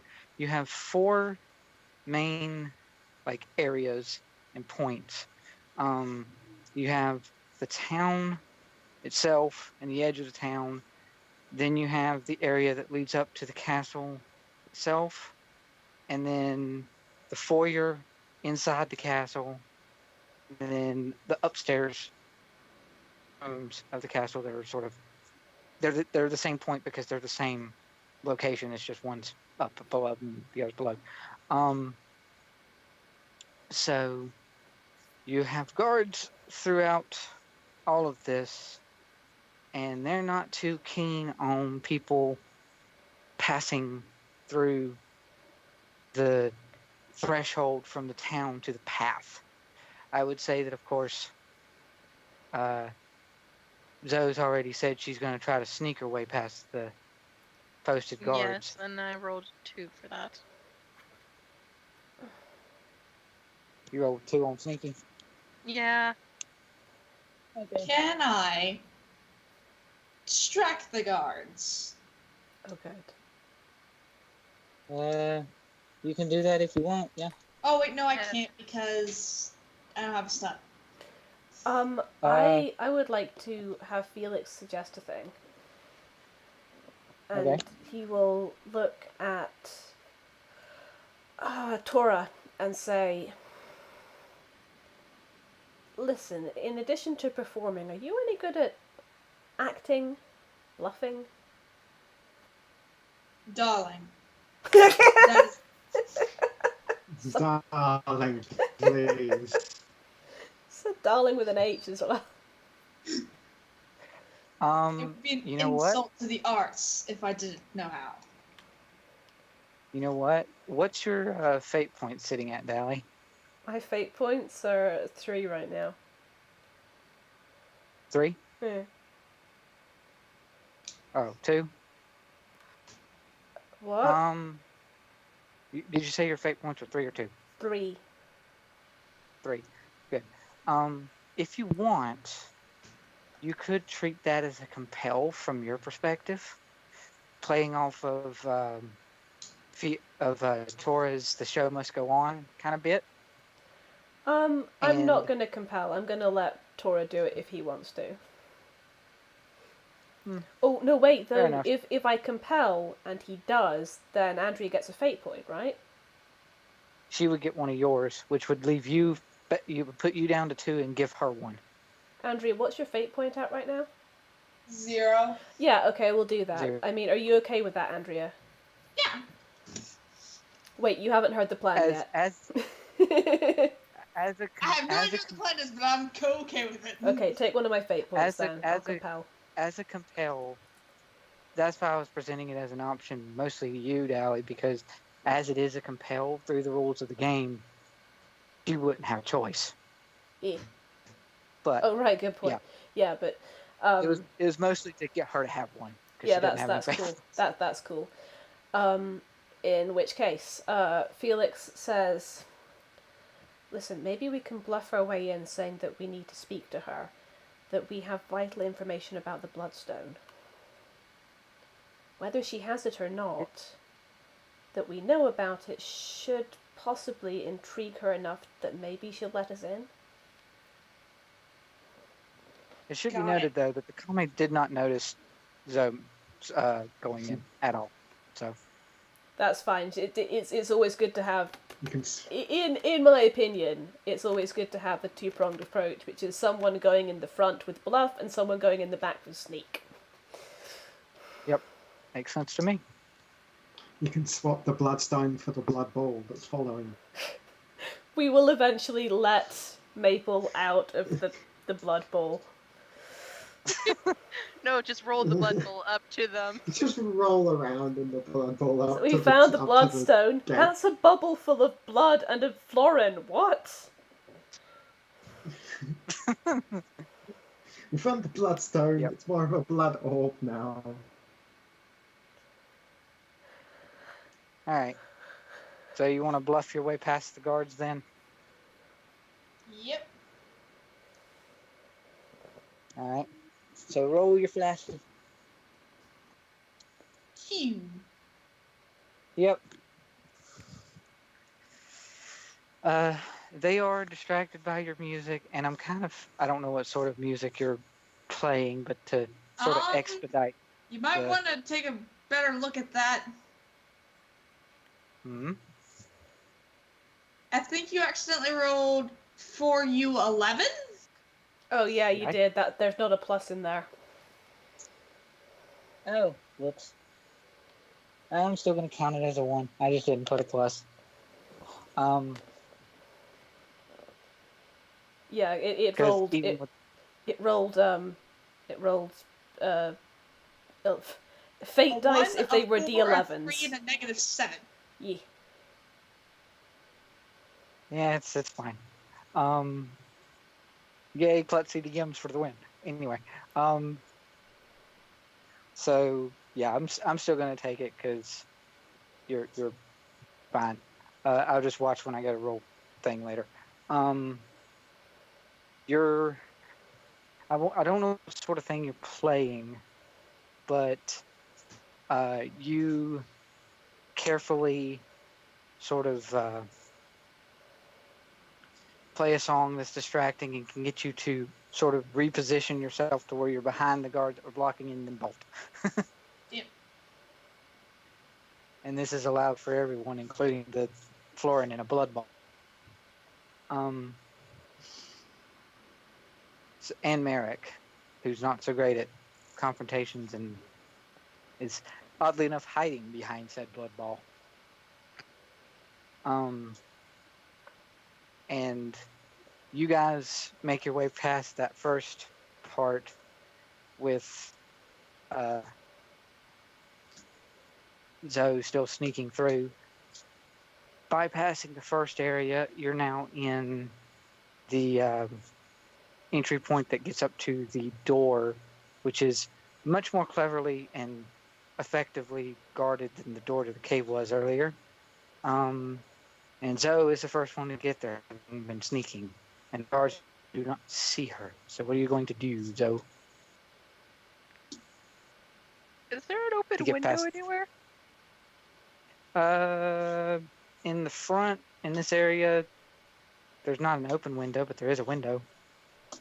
I'm going to attempt to test it to see if it's open. Nope, it's not. Nice try. I guess I'm just gonna like hide the- and wait. Okay. They still don't see you, so I'm going to still pull That's off fine. of your sneak from before. Plus, they're too busy focusing on the others that enter in, seeing them at this point as well. So, how does the rest of the group approach these guards then? Casually. Still covered in blood. Yeah, exactly. Casually, while in a blood bowl. Casually while basically coated in blood at this point because of the ball. Yep. Felix tries to look authoritative. And like he's meant to be there. Yeah. Easy enough. Tora is playing like a fanfare as they approach to make Felix look very important. Mm-hmm. Royalty. They...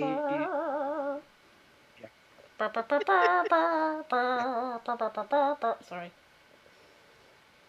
No, actually, I always picture Tora playing, what is it, the marching song thing from... I was actually the song from Aladdin when he was marching up on the thing with the Prince Jesus. Ali. Prince Ali. Yes, that.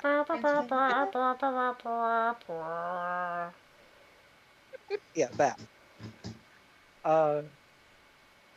In this case, Prince Felix instead. But anyway.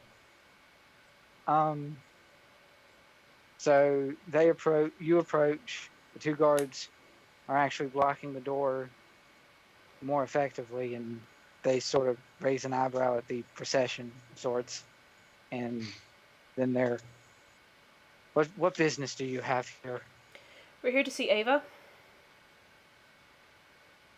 Look at each other. The second guard of the two. Why? Felix, who is less good at bluffing, looks at Tora and says, Could you please explain to these... Are they dudes, ladies, both? Yeah. Hmm? They both appear to be male. Okay. Yeah. Would you please explain to these gentlemen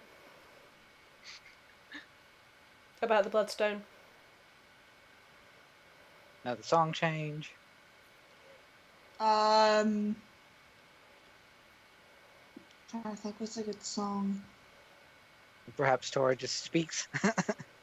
He speaks poetically, explaining that they have received information from an anonymous source about the Bloodstone, and they had heard from another anonymous source that Miss Ava was interested in the Bloodstone, and thus we thought it would be wise to come and share the information in hopes to possibly create an alliance with Miss Ava and your people, and Prince Felix and the land of Casal. You're fired. land of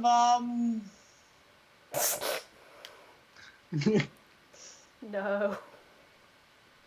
Roll your you're weaving a fantastical tale here. Roll. Felix is trying to remain stoic through all this, but he's like, why did you make me a prince, oh god? land of Kieba was the land I'm gonna say. Okay. I rolled a 3. Are they well distracted that I can sneak past this door? They're not distracted by her, they're distracted by No, we lost Dallred. No! He dropped. No! Come back to us. How do we play without a DM? Oh no. I don't know. Me neither. You let Maple out the bubble. No. No. No, We don't not yet. puddle. Well, I mean, we could let Maple out of the bubble and let them go to town on these two folks. No. The sure. Kame are innocent in this. They're being manipulated by this evil gnome. But there is a way. If we just got like 2 chaotic evil party members. I think Maple so. isn't chaotic evil. I She's think chaotic hungry. Chaotic hungry. Chaotic hungry and chaotic stabby. Yes, chaotic staffy. I think This is some a of the fucking- adventuring groups may need to be reassigned after this mission. Felix is so The traumatized. front guard. Oh, I don't know. Thank How about we God, just sit that's here and not- talk about our backstories? front guard must not know what the fuck they're like. What's going on? Just seeing this one person come up looking very dignified, somebody playing music, and a blood bubble. Oh, Dallred is posting in the roles room. He says, "One moment, my phone decided to die. Might just have to end it here, sadly." Oh no. Suggesting we stop the game. Okay. Due to technical issues, we have to put the game on pause. Okay. Well, we'll see if we can complete this at a later date. But for now, thanks everyone. Take care, and yeah, and good night.